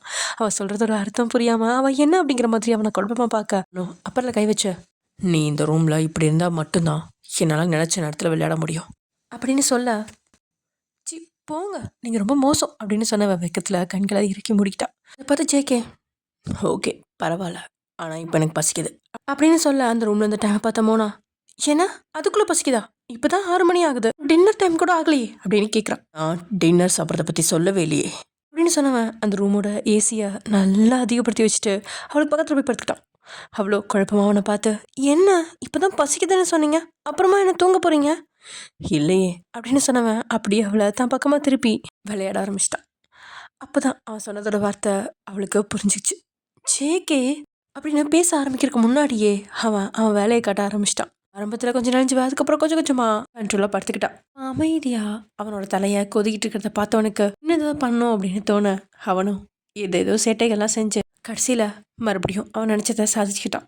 யாரோ ஒருத்தன் மோனாவும் ஜேகேவும் பிரிஞ்சிருவாங்க, விலகிருப்பாங்க அப்படின்னு நினச்ச அந்த மாத்திரையை கொடுத்துருக்க. அந்த மாத்திரை இப்போது அவங்களுக்குள்ள அவன் எதிர்பார்க்காத ஒரு நெருக்கத்தை கொடுத்துருச்சு. அவன் செய்யறதெல்லாம் நமக்கு ஒரு நல்லதாக தான் போய் முடியுது. நாட்கள் கிடக்க அந்த 7 நாளும் முடிஞ்சு இப்போது 1 மாதத்துக்கு பக்கம் ஆயிடுச்சு. இந்த 1 மாதத்துல மோனா ஜேகேவோட கவனிப்பில் நல்லாவே தேறி வந்துட்டுருக்கா. அவளுக்கு அந்த மாத்திரை சாப்பிட்டதுனால ஃபுல்லாக வேர்த்துட்டே இருந்துச்சு இல்லையா, அவள் ரொம்பவே அப்படியே வெயிட் குறைஞ்சிட்டா. ஆனால் ஜேகேயோட கவனிப்பில் அவள் மறுபடியும் பழைய வெயிட்டாக ரீகெயின் ஆக இப்போது நல்லா இருக்கா. அண்ட் காலேஜும் போக ஆரம்பிச்சிட்டா. அதே சமயம் எங்க டிடெக்டிவ் ஜேகே சொன்ன அந்த பொண்ணோட டீட்டெயில்ஸ் எல்லாமே கலெக்ட் பண்ணிட்டான். அந்த பொண்ணோட அண்ணன் வந்து ஒரு பிஸ்னஸ்மேன் தான் ஜேகே மாதிரியே. ஆனால் ஜேகேயோட கீழ் தான். பட் அந்த பொண்ணோட அந்த கல்யாணம் பண்ணிக்க போகிற பையன் அவன் வந்து யார் அப்படின்னா மும்பையிலே ஒரு பெரிய ரவுடி. லவர் தான் வந்து அந்த பொண்ணு. அவன் ஒன்றும் பெரிய நல்லவன்லாம் கிடையாது. அவனும் அந்த பொண்ணை டார்ச்சர் பண்ணி தான் லவ் பண்ண வச்சுருப்பான். ஆனால் அதுக்கப்புறம் எப்படியோ கல்யாணம் வரைக்கும் வந்திருக்கும். 3 நாளில் கல்யாணம் அப்படின்ற பேரில் இவ வந்து பார்ட்டி கொடுக்கலாம், பேச்சுலர் பார்ட்டி கொடுக்கலாம் அப்படின்னு சொல்லிட்டு தான் அந்த பப்புக்கு வந்திருப்பாள். இருக்கப்போ தான் ஜேகே வந்து அந்த மாதிரி பண்ணிட்டானா. ஸோ இப்போ அந்த பொண்ணும் இல்லையா, அதனால தான் இவங்க பழி வாங்குறேன்னு சுற்றிக்கிட்டு இருக்காங்க. ஸோ இப்போ ஜேகே வந்து அவங்க 2 பேர்த்தோட டீட்டெயில்ஸும் வாங்க. அந்த மும்பையில் பெரிய டான் அப்படின்னு சொன்னாங்கல்ல, அது வந்து வேறு யாரும் இல்லை, ஜிமின் தான். ஜேகே ஃபஸ்ட்டு சொன்னான்ல, அவன் ரெக்கையை உடச்சி உட்கார வச்சுருக்கேன் அப்படின்னு சொல்லி, அவனே தான். ஜேகே ஆல்ரெடி ஜிமினை பெரிய அளவில் காயப்படுத்திட்டான். அதனால ஜிமின் இப்போ ரெக்கை இல்லாத ஒரு பறவையாக சுற்றிக்கிட்டு இருக்கான். அதுவும் கிட்டத்தட்ட இப்போ ஒரு 2 மாதத்துக்கு முன்னாடி தான். ஸோ அதனால இப்போதைக்கு ஜிமினுக்கு பெருசாக எந்த ஒரு பவருமே கிடையாது. அதனால அவன் லவ்வரோட அண்ணன் இருக்கான் இல்லையா, பிஸ்னஸ்மேன், அவனை வச்சு வேலை வாங்கிட்டு இருக்கான். அதாவது தான் காதலியை கொண்டவனை பழி வாங்குறதுக்கு பண்ணிகிட்டு இருக்கான். அந்த பொண்ணோட அண்ணன் தானே எக்ஸ்ஜி. ஸோ அந்த எக்ஸ்ஜி அப்படிங்கிறவனை வச்சு தான் இந்த ஜிமின் வந்து எல்லா வேலையும் பண்ணிகிட்டு இருக்கான். ஜேகேக்கு ஏதாவது ஒரு ப்ராப்ளம் கொடுக்கறது, அப்புறம் மோனோ கொள்ள ட்ரை பண்ணது அப்படின்னு சொல்லிட்டு எல்லாமே இவங்க 2 பேர் தான் மாற்றி மாற்றி பண்ணியிருக்காங்க. தென் இங்கே காலேஜில் மோனாக்கு மருந்து கொடுத்துருப்பான்ல ஒருத்தன், வந்து அந்த மருந்து கொடுக்க சொன்ன ஆள்கிட்ட பேசிகிட்டு இருக்கான். என்னாச்சு, மோகனா காலேஜுக்கு வந்துட்டாலா இல்லையா? இன்னும் இல்லை சார், இப்போ 1 மந்த் ஆக போகுது, இன்னும் அவங்க வரல. நீங்கள் கொடுத்த மருந்தில் ஏதாவது அவங்களுக்கு பிரச்சனையாக இருக்குமா? அதெல்லாம் இல்லை, அவள் நல்லா இருப்பா, அவள் வந்ததும் எனக்கு கால் பண்ண அப்படின்னு சொல்லிட்டு கட் பண்ணிட்டான். இந்த மருந்து கொடுத்த பையனுக்கும் கொஞ்சம் ஒரு மாதிரி பயமாகவே இருக்குது. அந்த பொண்ணுக்கு எதாவது ஆயிடுச்சோ, அந்த பொண்ணு இப்போ உயிரோட இருக்காளா இல்லையான்னு கூட தெரியலையே அப்படின்ற மாதிரி. தென் மோனா காலேஜுக்கு வந்ததுக்கப்புறம் தான் அவனுக்கும் நிம்மதியாக இருக்குது. அவள் பழையபடியே அதே மாதிரியே இருக்கிறத பார்த்ததுக்கப்புறம் தான் அவனுக்கு நிம்மதியாக இருக்குது. அதே நிம்மதியோட அவன் அந்த மருந்து கொடுக்குற சொன்ன ஆள்கிட்ட வந்து கால் பண்ணி இந்த மாதிரி மோனா வந்துட்டா காலேஜுக்கு அப்படின்னு சொல்ல, ஓகே அப்போ நான் சொல்கிற மாதிரி நீ செய் அப்படின்னு சொல்லிட்டு ஒரு ஃபோனை அவன்கிட்ட கொடுத்து அந்த ஃபோனை மோனாவோட பேக்கில் போட சொல்ல அவனும் அந்த ஃபோனை மோனாவோட பேக்கில் போட்டான். மோனாக்கு அப்போது கால் வருது. அந்த கால் ரிங் அவளோட பேக்லேருந்து வருது. இது என்ன, என் பேக்லேருந்து ஃபோன் கால் வருது அப்படின்னு சொல்லிட்டு மோனா எடுத்து பார்க்க அதில் ஏதோ ஒரு நம்பர் வருது. அதில் ஹலோ அப்படின்னு கேட்க, ஹலோ மோனா எப்படி இருக்கா அப்படின்னு ஒரு வாய்ஸ். இதில் மோனாக்கு ஷாக்கு. என்ன இது, யாரோ ஒருத்தரோட ஃபோன் நினச்சா அவர் என் பேரை சொல்லி கூப்பிட்றாரு அப்படின்னு சொல்லி தென் தைரியத்தை வர வச்சுட்டு, உங்களுக்கு யார் வேணும், எதுக்கு எனக்கு கால் பண்ணியிருக்கீங்க? மோனா நான் சொல்கிறது கேளு அப்படின்னு சொல்லிட்டு அந்த பக்கம் ஏதோ சொல்லப்பட மோனா இங்கே அதிர்ச்சியில் அப்படி ஷாக்காகி நிற்கிறா. இல்லை அதெல்லாம் கண்டிப்பாக இருக்காது. இல்லை நீ வேணா செக் பண்ணி பாரு, உங்ககிட்ட தான் எல்லாம் இருக்குல்ல அப்படின்னு சொல்ல அவளும் சரி நான் செக் பண்ணி பார்க்குறேன். அப்புறம் அது வரைக்கும் நீ ஜேகே கூட நெருங்கக்கூடாது. அதை சொல்ல நீ யாரு, நான் ஜேகே கூட நெருங்குவேன், நான் அவனை லவ் பண்ணுறேன். ஜேகேயோட குடும்ப தங்கத்தில் தாலி வாங்கி போட்டுட்டா மட்டும் நீ அவனோட பொண்டாட்டி ஆயிட முடியாது. இது இது எப்படி உங்களுக்கு? எனக்கு எல்லாமே தெரியும். எனக்கு எதுவும் தெரியாதுன்னு நினச்சி நீ எதுவும் பிளான் பண்ணாத. உனக்கு டவுட்டாக இருந்தால் நீயே செக் பண்ணி பார்த்துக்கோ, நான் சொன்னது கரெக்ட் அப்படின்னு சொல்ல கால் கட் ஆகிடுது. அதுக்கப்புறம் அந்த ஃபோனை எடுத்து அவள் பேக்கில் போட்டுட்டு என்ன பண்ணுறது, இது யாராக இருக்கும், இது ஜேகிட்ட சொல்லாமல் வேணாமா, ஆனால் சொன்னால் பெரிய பிரச்சனை ஆகிடுமே அப்படி இப்படின்னு சொல்லி என்னென்னமோ நினச்சிட்ருக்கா. அதுக்கப்புறம் சரி ஓகே நம்ம ஃபஸ்ட்டு கன்ஃபார்ம் பண்ணுவோம், அப்புறம் சொல்லாமல் இல்லைன்னு யோசிப்போம் அப்படின்னு சொல்லி நினச்சவ அகெயின் பேக்கில் பார்க்க அந்த ஃபோனை காணோம்.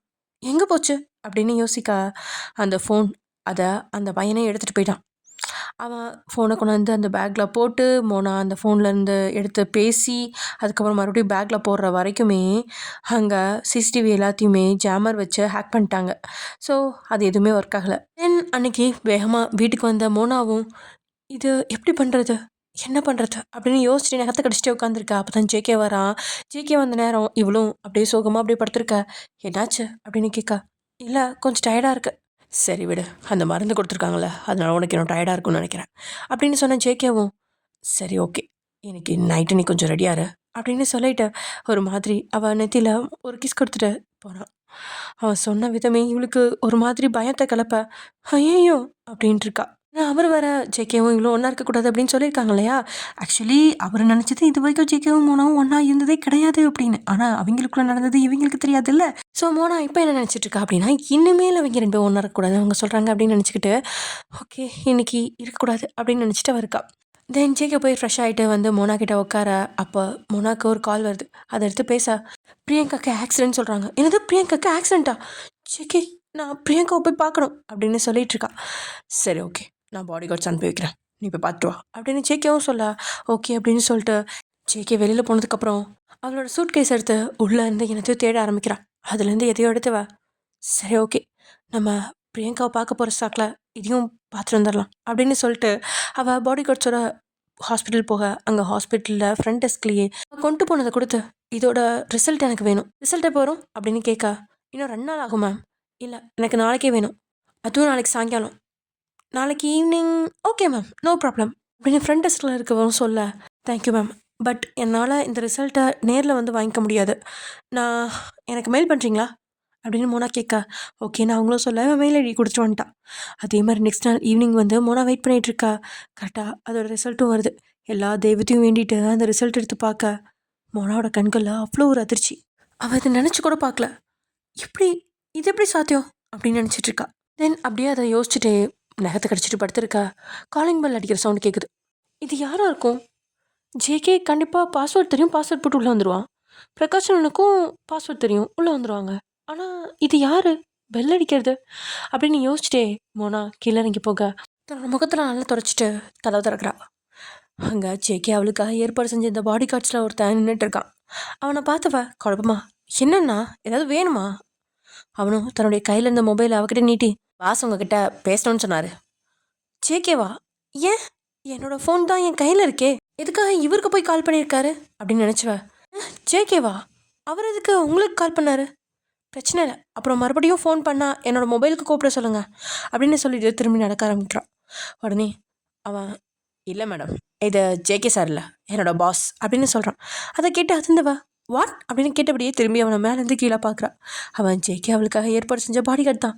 ஆனால் ஜேகேவை சார் அப்படின்னு சொல்லி வேற ஒரு யாரையோ ஒருத்தனை பாஸ் அப்படின்னு சொல்கிறத பார்த்து குழப்பமா, இப்போ நீங்கள் யாரை பாஸ்ன்னு சொல்கிறீங்க அப்படின்னு கேட்குறான். உடனே அவனும் தான் கையில் இருந்த ஒரு பட்டன் ஃபோனை அவன் முன்னாடி நீட்ட, அதை பார்த்தவளுக்கு எல்லாமே புரிஞ்சிருச்சு. ஏன்னா அதே மாதிரி ஒரு ஃபோன் தான் நேற்று காலேஜ்லேயும் அவளுடைய பைக்கில் இருந்துச்சு. உடனே அவள் கோமா, நீ அப்படின்னு பேச ஆரம்பிக்கா. மேடம் இப்போ எதுவுமே பேச வேணாம், முதல்ல இந்த ஃபோனை பிடிங்க, உங்களுக்கு இன்னும் 2 நிமிஷத்தில் கால் வரும், அதில் பேசினா உங்களுக்கு எல்லா வருமோ தெரியும் அப்படின்னு சொல்லிட்டு அவள் கையில் அந்த மொபைலை திணிச்சிட்டு அங்கேருந்து கொஞ்சம் தள்ளி நிற்கிறான். உடனே அவன் தன்னுடைய மொபைல்லேருந்து யாரோ ஒருத்தனுக்கு டன் அப்படின்னு மெசேஜ் அனுப்ப, அடுத்த நிமிஷமே மோனா கையில் இருந்த மொபைலுக்கு ஃபோன் வருது.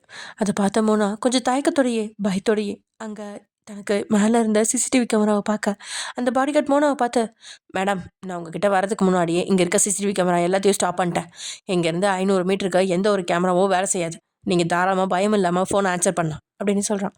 அவ்வளோ தயக்கமாக அந்த ஃபோனை ஆன்சர் பண்ணி, ஹலோ அப்படின்னு சொல்ல, ஆப்போசிட்டில் இருந்த நபர், என்ன மோனா இதை நீ எதிர்பார்க்கல தானே அப்படின்னு கேட்குறான். உடனே அவள் கோமா, நீங்கள் யார், எதுக்கு இப்படிலாம் பண்ணிகிட்ருக்கீங்க ஒன்றும் அவகிட்ட, நான் என்ன பண்ணிகிட்ருக்கேனா அதுதான் உனக்கு உண்மை தெரிஞ்சிருக்குமே. உடனே அவ்வளோ, அது அது உண்மை இல்லை, எனக்கு நல்லாவே தெரியும், அதில் எதுவும் தப்பு இருக்கு.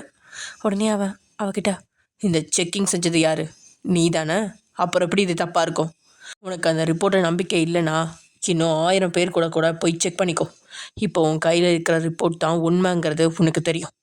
உடனே அவன்கிட்ட, சரி இப்போ நீ என்ன சொல்ல வர, அந்த ரிப்போர்ட் உண்மைன்னு சொன்ன, இத்தனை நாள் நான் உண்மைன்னு நினச்சிருந்தது எல்லாமே போயின்னு சொன்னா நீ நிஜமான உண்மையை சொல்லு. அதுக்கு அந்த நபரும், கண்டிப்பாக அந்த உண்மையை நான் உனக்கு சொல்லுவேன், ஆனால் இப்போ இல்லை, நீ அந்த உண்மையை தெரிஞ்சுக்கணுன்னா நான் சொல்கிறபடியே நீ நடந்துக்கணும். உடனே அவளும் எதை பற்றியும் சிந்திக்காம, நீ சொல்கிறதெல்லாம் நான் கேட்குறேன், நான் என்ன பண்ணணும்னு மட்டும் சொல்லு. அவனும், நீ பெருசாக ஒன்றும் பண்ண தேவையில்லை, நீ ஜேகேவை விட்டு விலகி இருக்கணும், ஜேகே கூட உன்னோட வாழ்க்கையை இப்போ நீ ஆரம்பிக்கக்கூடாது. உடனே அவள் கோமா, அதெல்லாம் முடியாது, நாங்கள் என்னவோ பண்ணிட்டு போகிறோம், உங்களுக்கு என்ன, இந்த விஷயத்தில் உன்னோட பேச்சை நான் கேட்கவே மாட்டேன். உடனே அந்த நபர் பெருசாக சிரிச்சபடியே, ஓ அப்படியா, உன் கூட அவன் வாழ்க்கையை ஆரம்பிக்கக்கூடாதுங்கிறதுக்காக தான் நீ குடிக்கிற தண்ணியில் மருந்து கலந்த, அதோட விளைவு தான் நீ இப்போ 1 மாதமாக ஒரே ரூமில் அடப்பட்டிருந்தது. அதை கேட்ட மோனா அதிர்ச்சியா, அப்படின்னா அது பண்ணது நீ தானா? ஆமாம் நான் தான் பண்ணேன், உன்னை ஜேகே கூட சேர விடக்கூடாதுங்கிறதுக்காக பண்ணேன். அதை கேட்டு மோனா, அதுதான் இப்போ சரியாயிட்டனே, இதுக்கு மேலே உன்னால் எதுவுமே பண்ண முடியாது, இதுக்கு முன்னாடி மட்டும் பண்ண முடிஞ்சா என்ன அப்படின்னு மோனா மனசுக்குள்ள நினச்சிட்டு இப்போ அப்படின்னு சொல்ல, ஏன் உனக்கு மருந்து கொடுத்து உன்னை 1 மாதம் அவன் கிட்ட இருந்து தள்ளி வச்ச எனக்கு அதே மருந்து அவனுக்கு கொடுத்து அவனை உன்கிட்ட இருந்து தள்ளி வைக்க முடியாதா என்ன அப்படின்னு கேட்குறாரு. அதை கேட்டு சில நிமிஷம் பயத்தில் இருந்தாலும் அப்புறம் தைரியமா, உன்னால் என்னோட ஜேகேவை நெருங்கவே முடியாது, அவரோட பழத்துக்கு முன்னாடி நீ ஒன்றுமே இல்லை அப்படின்னு சொல்கிறா. அப்படியா? அவன் பலத்துக்கு முன்னாடி நான் எதுவுமே இல்லையா? நீ ஏன் நல்லா யோசிச்சு பாரு. ஜேகே வீட்டில், அதுவும் ஜேகே உனக்காக ஏற்பாடு பண்ண அந்த பாடி கார்ட்ஸில் ஒருத்தனை வச்சு உன்கிட்ட பேசுகிற எனக்கு அவன் குடிக்கிற தண்ணியிலையே இல்லை சாப்பாட்லேயோ அந்த மருந்தை கலக்கிறது பெரிய வேலைன்னு நினைக்கிறியா அப்படின்னு கேட்குறான். அப்போ தான் மோனாக்கு அந்த நிதர்சனம் புரிய, இல்லை நீ இப்படி பண்ணக்கூடாது. அதுக்கு அந்த நபரும், நான் அப்படி பண்ணினா என்ன ஆகும்னு நீ நினச்சி பார்த்தியா? ஜேகே இந்த 1 மாதமாக உன்னை எப்படி பார்த்துக்கிட்டான் அதை கொஞ்சம் நினச்சி பாரு. அதே மாதிரி தான் நீ ஜேகேவை பார்த்துக்க வேண்டி வரும். அதுக்கு உனக்கு சம்மதமா? அவன் சொன்னதை ஒரு நொடி நினச்சி பார்த்த மோனாக்கு உடம்பெல்லாம் நடுங்க ஆரம்பிச்சிருச்சு. ஜேகேவை வித்தோட்டில், அதுவும் அவரை 1 மாதமா நான் பார்த்துக்கணுமா? ஐயோ கடவுளே, என்னாலலாம் முடியாது அப்படின்னு மனசுக்குள்ள நினச்சவ, இல்லை அப்படியெல்லாம் பண்ணிடாத, என்னால் அவரை அப்படிலாம் பார்க்க முடியாது. என்ன கற்பனை பண்ணி பார்க்கவே பயமாக இருக்கா? அவளுக்கு என்ன பதில் சொல்கிறதுனே தெரில. இதான் என்கிட்ட சொன்னியே, ஜேகே உன்னோட புருஷன், அவரை நீ லவ் பண்ணுறேன்னு, அப்புறம் என்ன அவனை 1 மாதம் அப்படி பார்க்க உனக்கு கஷ்டமா அப்படின்னு கேட்க, இல்லை அது நீ அப்படி பண்ணக்கூடாது அப்படின்னு மட்டும் தடுமாறினபடியே மோனா சொல்கிறான். அவளோட தடுமாற்றத்தை பார்த்த அந்த நபர், சில்லி கேர்ள் அப்படின்னு நினச்சிக்கிட்டு, நான் ஜேகேவை அப்படி பண்ணக்கூடாதுன்னு சொன்னால் நான் சொன்னதை செய்யணும். நீ எப்படி அவனை விட்டு விலகி இருப்பியோ அதை பற்றி எனக்கு தெரியாது. ஆனால் நீ அவன் கூட உன்னோட வாழ்க்கையை இப்போ ஆரம்பிக்கக்கூடாது அப்படின்னு மறுபடியும் முதல்ல சொன்னதையே திரும்ப சொல்கிறான். உடனே ஆனால் அது என்னால் முடியாத காரியம். ஜேகே என் மேலே நிறையவே பாசம் வச்சுருக்காரு, அவரை என்னால் கஷ்டப்படுத்த முடியாது. அதுக்கு அந்த நபரோ, சரி அப்போ ஜேகேவை கஷ்டப்படுத்தவே வேண்டாம், நான் இன்னைக்கு ராத்திரி அவனுக்கு அந்த மருந்து கொடுக்குறேன். அதுக்கப்புறம் நீ அவனை 1 மாதம் பார்த்துக்கோ. அதுக்கப்புறம் மறுபடியும் உங்களை எப்படி நெருங்க விடாமல் பண்ணுறதுன்னு நான் பார்த்துக்கிறேன். அதுதான் எனக்கு மறுபடியும் 1 மாதம் டைம் இருக்குமே. உடனே பத்திரம் பண்ண மோனா, இல்லை நான் நீ சொல்கிற மாதிரி செய்கிறேன், நீ சொன்னது மாதிரி நான் விலகியிருக்கேன், அதனால் அவர் என் மேலே கோவப்பட்டாலும் பிரச்சனை இல்லை, அவருக்கு எதுவுமே ஆகக்கூடாது. That's my girl. சரி நீ சொல்கிறத நான் செய்கிறதா சொல்லிட்டேன்ல, அதனால் இப்போ நான் தெரிஞ்சுக்க வேண்டிய அந்த உண்மையை சொல்லு. கூல் மை டியர், எப்படி நீ அவசரப்பட்டா என்ன ஆகுறது? இன்னும் குறைஞ்சது 1 மாதத்துக்கு நீ ஜேகேவை உன்னை நெருங்க விடாமல் பார்த்துக்கோ. அப்புறமா மறுபடியும் நான் உனக்கு ஃபோன் பண்ணி நீ தெரிஞ்சுக்க வேண்டிய விஷயத்த சொல்கிறேன். ஆனால் நீ அப்படின்னு மோனா ஏதோ சொல்ல ஆரம்பிக்கா. ஜேகே இப்போ ஆஃபீஸ்லேருந்து கிளம்பிட்டான், இன்னும் 10 நிமிஷத்தில் வீட்டுக்கு வந்துடுவான். இதுக்கு மேலே நீ என்கிட்ட ஆர்கியூ பண்ணிகிட்டு இருந்தா கண்டிப்பாக அவன்கிட்ட மாட்டிக்குவா. எப்படி வசதி, அவன்கிட்ட மாட்டிக்க போறியா இல்லை நான் சொன்னதை கேட்டுட்டு அமைதியாக இருக்க போறியா? அவளும் பார்த்துட்டுமா, சரி நான் உன்கிட்ட எதுவும் கேட்கல, நீ சொன்ன மாதிரியே செய்கிறேன் அப்படின்னு சொல்கிறான். ஓனா உன்னை சுற்றி காலேஜில் அப்புறம் நீ இருக்கிற அந்த வீட்டில் என்னோட ஆட்கள் இருக்காங்க, அதனால் நீ என்னை ஏமாத்துறோன்னு மட்டும் நினைக்காத. அப்படி நீ நினச்சா அதனால் வரப்போகிற விளைவுகள் எல்லாமே ஜேகேவை தான் போய் சேரும். எனக்கு ஒரு விஷயம் நல்லா தெரியும், நீ ஜேகேவை ரொம்பவே காதலிக்கிற, அதனால் நான் அவனை காயப்படுத்துறதை நீ விரும்ப மாட்டேன்னு நினைக்கிறேன். இதுக்கு மேலே முடிவு உன்னோட கையில், நீ பார்த்து நடந்துக்கோ அப்படின்னு சொல்ல, அவளும் வேற வழி அப்படின்னு சரின்னு சொல்லிட்டா. சரி இப்போ நீ ஃபோனை கட் பண்ணிவிட்டு அதை என்னோட ஆள்கிட்ட கொடுத்துரு. அவன் ஜேகே வர்றதுக்கு முன்னாடியே வீட்டில் இருக்க சிசிடிவி சிஸ்டம் எல்லாத்தையும் பழைய மாதிரி மாற்று அப்படின்னு சொல்ல, அவளும் ஏதோ கீ கொடுத்த பொம்மை மாதிரி அவன் சொன்னபடியே செய்கிறா. அவகிட்ட இருந்து மொபைலை வாங்கின அந்த பாடி கார்ட், மேடம் ஜேகே சார் வர முன்னாடி நீங்கள் உள்ளே போயிடுங்க அப்படின்னு சொன்னவன் அந்த மொபைலை எடுத்துக்கிட்டு அங்கேருந்து கிளம்பிட்டான். அதுக்கப்புறம் அவன் தான் சரியான இடத்துக்கு போனதுக்கப்புறம் தான் கையில் இருந்த வாட்சை கிளிக் பண்ண ஜேகே வீட்டு சிசிடிவி எல்லாமே வழக்கம் போல் இருக்க ஆரம்பிச்சிருச்சு. இங்கே மோனாவோட பேசிட்டு காலை கட் பண்ண அந்த நபர், ஜேகே இனி உன்னால் மோனவை நெருங்கவே முடியாது, நீ எவ்வளோ முயற்சி பண்ணாலும் அவள் உன்னை தள்ளியே வச்சிருப்பா. என்னோட வேலை முடிஞ்சிருச்சு, இன்னும் கொஞ்சம் நாள்ல நம்ம நேருக்கு நேராக சந்திக்கலாம் அப்படின்னு சொல்லிட்டு இருக்காரு. அடையாப்பா, அவன் கூட சேர்ந்துட்டாப்பா, நீ சுற்றியெல்லாம் ஆள் வச்சிருக்க அவளை கண்காணிக்கிறதுக்கு. ஆனால் அவங்க ரூமுக்குள்ளேயே ஆள் வச்ச இல்லை, அவங்க அண்டர் கிரவுண்டில் பண்ண வேலையெல்லாம் உனக்கு தெரியாதுப்பா. இது என்னோட மைண்ட் வாய்ஸ். இப்படி டைம் ஸ்கிப் ஆகுது. மோனாவும் அந்த ஆள் சொன்னதை செய்யணும் அப்படின்னு சொல்லிட்டு வேறு வழி இல்லாமல் பயந்துட்டு செஞ்சிட்ருக்கா. இங்கே ஜேகே, என்ன மோனா உன்னோட பீரியட்ஸ் மிஸ் ஆகிற மாதிரி இருக்கு, இந்நேரம் நீ பீரியட்ஸ் ஆயிருக்கணுமே அப்படின்னு கேட்கா. மோனாவோ, அது எப்படி உங்களுக்கு தெரியும்? போன தடவை நான் தானே உன்னை பார்த்துக்கிட்டேன், இந்த தடவையும் நான் பார்த்துக்குவேன்ல, அதான். ஆமாம், போன தடவை பார்க்குறப்ப இந்நேரம் நான் பீரியட்ஸ் ஆயிருக்கணுமே, ஏன் ஆகலை அப்படின்னு யோசிச்சுட்டு இருக்கா மோனா. ஜேகே கிட்ட, நான் ரொம்ப வீக்காக இருக்கேன்ல, அதனால கூட கொஞ்சம் தள்ளி போகலாம், பார்க்கலாம் இன்னொரு 1 வீக் பார்க்கலாம். அப்படி இல்லைன்னா ஹாஸ்பிட்டல் போலாம். அப்படின்னு மோனா சொல்லிட்டு இருக்கா. சரி ஓகே அப்படின்னு சொல்லிட்டு ஜேகேவும் சொல்லிடுறான். அண்ட் மோனாவும் இப்போலாம் ஜஸ்ட் ஹக் பண்ணி மட்டும் படுத்துக்குவாங்க நைட்டு. ஜேகேவை பெருசாக எதுவும் பண்ண விடுறதில்ல. கேட்டா எனக்கு டயர்டாக இருக்குது ஜேகே, ஒரு மாரி இருக்குது ஜேகே, ஏதோ மயக்கம் வர மாதிரி இருக்குது ஜேகே அப்படி இப்படின்னு சொல்லி சமாளிச்சிருவா. ஜேகேவும் ஆமாம் இப்போ தானே ரெடியாகி வந்திருக்கா, நம்ம டெய்லியுமே அவகிட்ட அந்த மாதிரிலாம் நடந்துக்கிட்டா அவளால் தாங்கிக்க முடியாது, அவள் உடம்பு தாங்காது அப்படின்னு சொல்லிட்டு ஜேகே வந்து விட்டுட்டான். அப்படியே 1 வீக்கோட மோனா இப்பயும் பீரியட்ஸ் ஆகல. மோனா நம்ம ஹாஸ்பிட்டல் போய் செக் பண்ணி பார்க்கலாம் அப்படின்னு சொல்லிட்டு போய் செக் பண்ணி பார்க்க மோனா ப்ரெக்னெண்ட்டாக இருக்கா. மோனா நீ நீ ப்ரெக்னெண்ட்டாக இருக்கியா அப்படின்னு கேட்டதுலேருந்தே ஜேகேவுக்கு அப்படியே உள்ளுக்குள்ளே ஏதோ ஒரு உணர்வு, அது சொல்ல முடியாத உணர்வு, ஒரு மாதிரி பட்டர்ஃப்ளைஸ்லாம் பறக்கிற மாதிரி இருக்குது. தன்னோட உயிரில் உருவான ஒரு குழந்தை, அதை அவனால் சத்தியமாக நம்ப முடியல. அவன் இதை எதிர்பார்க்கவும் இல்லை. மோனா அவ்வளோ சின்ன பொண்ணு, அவ்வளோ சீக்கிரம் வந்து இந்தளவுக்கு ப்ரெக்னென்ட் ஆவா அப்படின்னு அவன் யோசிக்க கூட இல்லை. அப்படி இருக்கப்ப அவனுக்குள்ள நிறைய விஷயங்கள் ஓடுது. ஆனால் எல்லாமே அவனுக்கு ரொம்பவே ஹாப்பியை தான் கொடுக்குது.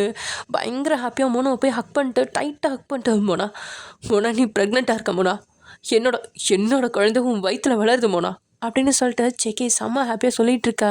மோனாக்கோ இங்கே ரொம்ப ஷாக்கிங்காக இருக்குது. இது இது எப்படி சாத்தியம்? அந்த ஆள் வேறு எங்கள் 2 பேர்த்தையும் ஒன்றா இருக்கவே கூடாதுன்னு சொல்லியிருக்கான். இதில் நான் ப்ரெக்னென்ட்னு தெரிஞ்சா அவ்வளோதானே அப்படின்னு சொல்லிட்டு மோனா, செக்கே எனக்கு ஒரே ஒரு ஹெல்ப் பண்ண முடியுமா? என்ன? இன்னும் ஒரு மாதத்துக்கு நான் ப்ரெக்னெண்ட்டாக இருக்கிறத வெளியில் சொல்ல வேணாம் ப்ளீஸ். ஏன் அப்படின்னு ஜேகே ஒரு மாதிரி முறைக்க. இல்லை ஜேகே, ஆக்சுவலி ப்ரெக்னென்சிலாம் வெளியில் சொல்லக்கூடாதுன்னு சொல்லுவாங்க. ஃபஸ்ட்டு 3 மந்த்ஸ் வரைக்குமே முதல்லலாம் வெளில சொல்ல மாட்டாங்க. ஆனால் இப்போல்லாம் 1 மந்த்துக்கு அப்புறம் சொல்கிறாங்க. ஏன்னா பேபியோட ஹார்ட் பீட் வந்ததுக்கப்புறம் பேபி நல்லா ஸ்ட்ரென்த்தாக ஹெல்த்தியாக இருக்குது அப்படின்னு தெரிஞ்சதுக்கப்புறம் அதை சொல்லுவாங்க வெளியில். நம்ம அதுக்கப்புறம் சொல்லாமே ப்ளீஸ். சரி ஓகே அப்படின்னு சொல்லிட்டு ஜேகேவும் சொல்லிடுறான். ஏன்னா மோனா சொல்கிறதும் கரெக்ட் தான் அப்படின்னு அவனுக்கும் தோணுது. பேபியோட ஹார்ட் பீட் வரணும்ல, அதுக்காக தான் அவனும் வெயிட் பண்ணிகிட்ருக்கான். ஆனால் அவனுக்கு ரொம்பவே ஹாப்பியாக இருக்குது. அப்படியே மோனாவை தூக்கி பயங்கரமாக சுற்றிட்டு இருக்கான். ஏய் ஜேகே ப்ளீஸ் என்னை விடுங்க கீழே, எனக்கு தலை சுற்றுது அப்படின்னு சொல்ல. சரி சரி சாரி சாரி, நான் ஏதோ சந்தோஷத்தில் அப்படின்னு சொல்லிட்டு சரி வா வீட்டுக்கு போகலாம் அப்படின்னு சொல்ல. அது இன்னொரு விஷயம், பிரகாஷ் அண்ணனுக்கு கூட இது தெரிய வேணாம். ஏன்? இல்லை தெரிய வேணாமே ப்ளீஸ். ஓகே அப்படின்னு சொல்லிட்டு வீட்டுக்கு போகிறாங்க. ஆக்சுவலி இவங்க வந்தது கைனகாலஜிஸ்ட் தான். ஸோ பிரகாஷ்க்கு அவங்க கூப்பிட்டு பார்த்தாங்க காலையிலேயே. ஆனால் பிரகாஷ் வந்து அப்போது இதில் இல்லை, ஐ மீன் ஏதோ ஒரு ஆப்ரேஷன் தேட்டரில் இருந்திருப்பாங்க, ஃபோன் எடுத்துருக்க மாட்டான். அதனால் இவங்க டேரெக்டாக கைனகாலஜிஸ்ட்டே போய் செக் பண்ணி பார்க்க இந்த விஷயம் தெரிய ரொம்ப ஹாப்பியாக இருக்குது. அண்டு பிரகாஷ் கூப்பிட்டு என்னாச்சுடா எதுக்கு ஹாஸ்பிட்டல் வந்தீங்க அப்படின்னு கேட்டால், இல்லை சும்மா உனக்கு ஏதோ வயிறு வலின்னு சொன்னா அதான் வந்தோம் அப்படின்னு சொல்லிட்டு முடிச்சுக்கிட்டான் ஜேகே. ஓகே அது கேர்ள்ஸ் ப்ராப்ளம் அப்படின்னு சொல்லிட்டு பிரகாஷும் சரியாக கண்டுக்கல விட்டுட்டான். இப்படியே டைம் ஸ்கிப் ஆகுது. மோனாவும் காலேஜ் போகாமல் வீட்டிலேருந்தே படிச்சிட்ருக்கா அகைன் பழையபடி. ஏன்னா அவளுக்கு 1 மந்த் வந்து வீட்டில் இருக்கணும் அப்படின்னு சொல்லி ஜேகே ஆர்டர் போட்டான். அண்ட் அவனுக்கு கொஞ்சம் கொஞ்சமாக இது காதல் தான் அப்படின்னு புரிய வர ஆரம்பிக்குது. மோனா அந்த மருந்து சாப்பிட்டு வீட்டில் இருந்தால அப்போல்லாம் அவனுக்கு இது காதல் தானோ அப்படின்னு தோண ஆரம்பிக்கா. இல்லை இல்லைன்னு அவனுக்கு அவனே மறுப்பு சொல்லி அவனை ஏமாற்றிட்டு இருந்தான். ஆனால் இப்போ அவனால் கண்டிப்பாக மறுப்பு சொல்லவே முடியாது. இது காதல் தான், இந்த காதல்னால உருவான சிசு தான் மோனா வயிற்றுக்குள்ள இப்போ இருக்குது அப்படின்னு ஜேகே நினைக்க ஆரம்பிச்சிட்டான். மோனாவையும் கண்ணு கருத்துமாக பார்க்க ஆரம்பிச்சிட்டான். அண்ட் அதே மாதிரி மேக்ஸிமம் வீட்டிலேருந்தே வேலைகளை பார்க்க ஆரம்பிச்சிட்டான். அப்படி ஒரு நாள் வேலை பார்த்துட்டு இருந்தவன் தன் கையில் நகம் பெருசாக வந்திருக்கிறத பார்த்து எடுத்துகிட்டு வந்து உட்காந்து வெட்ட ஆரம்பிச்சிட்டான். அப்போ அவனுக்கு பக்கத்தில் உட்காந்த மோனா வெட்டி போடுற நகைங்களெல்லாம் எடுத்து சேர்த்து வச்சிட்ருக்கா. அதை பார்த்து ஜேகே என்ன பண்ணிட்டு இருக்கா? எனக்கு இது வேணும். இதை வச்சு நீ என்ன பண்ண போற? அதுவா, எனக்கு சின்ன வயசுலேருந்து எனக்கு பிடிச்சவங்களோட நகம் தலைமுடி இது எல்லாமே சேர்த்து வைக்கிறது ரொம்ப பிடிக்கும். என்கிட்ட ஒரு ஆல்பத்தில் என் அம்மா அப்பா இவங்க எல்லாரோட நகம் முடி எல்லாமே சேர்த்து வச்சுருக்கேன் அப்படின்னு சொன்னவ அங்கேருந்து எழுந்து போய் ஒரு ஆல்பம் மாதிரி இருக்க ஒன்று எடுத்து வரா. அந்த ஆல்பத்தை அவள் ஓப்பன் பண்ணி காட்ட அதில் முதல் பக்கத்தில் அவளோட அம்மாவோட ஃபோட்டோ வரையப்பட்டு அதில் தலைமுடிக்கு பதிலாக நிஜமான தலைமுடிகள் நீளமாக ஒட்டியிருக்கு. அதே நேரத்தில் அந்த ஓவியத்தோட கரைகள் அது வந்து நகங்கள்னால அழகாக நேர்த்தியாகவும் அலங்கரிச்சிருக்கு. அதே மாதிரி அடுத்த பக்கத்தில் அவளோட அப்பாவோட ஃபோட்டோவை பார்த்தா அதே மாதிரி வரைஞ்சிருக்கு. அதில் அவளோட அம்மா அப்பா பாட்டி திவ்யா சித்தி அப்படின்னு எல்லாத்தோட ஃபோட்டோகளும் அவங்களோட தலைமுடிகளும் நகங்களும் இருக்குது. அதை பார்த்து சிரித்த ஜேகே உனக்கு இருக்கிற இந்த ஆசையெல்லாம் ரொம்ப வினோதமாக இருக்குது அப்படின்னு சொன்னவன். சரி இப்போ என்னோட நகத்தை வச்சு என்ன பண்ண போகிற? கொஞ்ச நேரம் யோசிச்சுவேன். இதில் உங்களோட டிராயிங் தான் ஆல்ரெடி வரைஞ்சிருக்கேன்ல, அதில் இது எல்லாமே ஒட்ட போகிறேன். அவளை அந்த சின்ன பிள்ளைத்தனமான பேச்சு அவனுக்கு பிடிச்சிருந்தாலும் அவள் செய்கிற காரியம் அவனுக்கு வியப்பாக இருக்குது. அவளோட நெத்தியிலேயே லேசாக கொட்டினவன் உன்ன மாதிரி ஒரு கிரேசி கேர்ளை நான் பார்த்ததே இல்லை. மோனாவும் அவன் கை கால்களில் இருந்த வெட்டுற நகத்தை எல்லாம் எடுத்து அவள் வரைஞ்சி வச்சிருக்கிற ஓவியத்தில் ஒட்ட ஆரம்பிச்சிட்டா. இப்போ அவனோட தலைமுடி மட்டும் வெறுமையாக இருக்கா. ஜேகே அவனை பார்த்து இப்போ என் முடிக்கு என்ன பண்ணுவ? அவளும் நெத்தியை சொரிஞ்சபடியே, அதுக்காகலாம் உங்கள் தலைமுடியெல்லாம் என்னால் கட் பண்ண முடியாது. நீங்கள் நெக்ஸ்ட் டைம் ஹேர் கட் பண்ண போகிறப்ப என்னையே கூட்டிகிட்டு போங்க. நான் அங்கே வந்து உங்களோட ஹேர் எடுத்துக்கிறேன். இதை கேட்டு ஜேக்கவும் சிரிச்சிட்டு, நீ எல்லாம் அங்கே வந்து தலைமுடிய வேணும்னு கேட்டா அவங்க உன்னை பைத்தியக்காரின்னு நினைப்பாங்க. வேணா உனக்கு என்னோட ஹேர் வேணும் அவ்வளோதானே அப்படின்னு கேட்குறான். அவ்வளோ ஆமாம் அப்படிங்கிற மாதிரி தலையசிக்கா, சரி வெயிட் பண்ண சொல்லி கத்திரிக்கோளை கையில் எடுக்கிறான். ஐயோ ஜேகே, நீங்கள் உங்கள் தலைமுடியெல்லாம் எனக்காக கட் பண்ணாதீங்க, நான் அப்புறமா எடுத்துக்கிறேன். அவனும் அதெல்லாம் பிரச்சனை இல்லை, உனக்கு தேவை நான் கட் பண்ணி எடுத்துக்கோ அப்படின்னு அவகிட்ட கத்திரிக்கோளை நீட்டுறான். அவ்வளோ தயக்கமா அதெல்லாம் வேணாம் அப்படின்னு செல்லம்மா சொன்னுங்கிறா. ஜேகே அவளை இழுத்து தன்னோட மடியில் உட்கார வச்சுவேன். இப்போ உனக்கு தேவையான முடியாக கட் பண்ணி எடுத்துக்கோ அப்படின்னு சொல்ல அவளும் கத்திரிக்கோளை வாங்கி அவனோட பின்பக்க தலையில் உள்பக்கமாக சில முடிகளை வெட்டி எடுத்துக்கிட்டா. அப்புறம் தான் வரைஞ்சி வச்சிருந்த ஓவியத்தில் அதெல்லாத்தையும் ஒட்டி வச்சுட்டா. இல்லை வேலையை முடிச்சுட்டு அவளோட ஓவியத்தை அவனுக்கு காட்டினவ, இப்போ எப்படி இருக்கு, நல்லா இருக்கா அப்படின்னு கேட்கா. உண்மையிலேயே அது ரொம்பவே அழகாக இருக்குது. அதை பார்த்தவன், நிஜமாவே உன்னோட க்ரியேட்டிவிட்டி ரொம்ப நல்லாயிருக்கு அப்படின்னு சொன்னபடியே தன்னுடைய ஓவியத்தை ரசித்து பார்த்துட்டு இருக்கான். இப்படியே டைம் ஸ்கிப் ஆகுது. கிட்டத்தட்ட அந்த நபர் சொன்ன அந்த 1 மாதமும் முடியுது. நரசிம்மவர்மாட்டிருந்து ஒரு கால் வருது. ஜேகே அதை கடுப்போடு தான் எடுத்து அட்டன் பண்ணி காதில் வைக்கிறான். ஜேகே எப்படி இருக்கீங்க? நான் நல்லா இருக்கேன் சார், நீங்கள் எப்படி இருக்கீங்க? சொல்லுங்கள், ஏதாவது விஷயமா?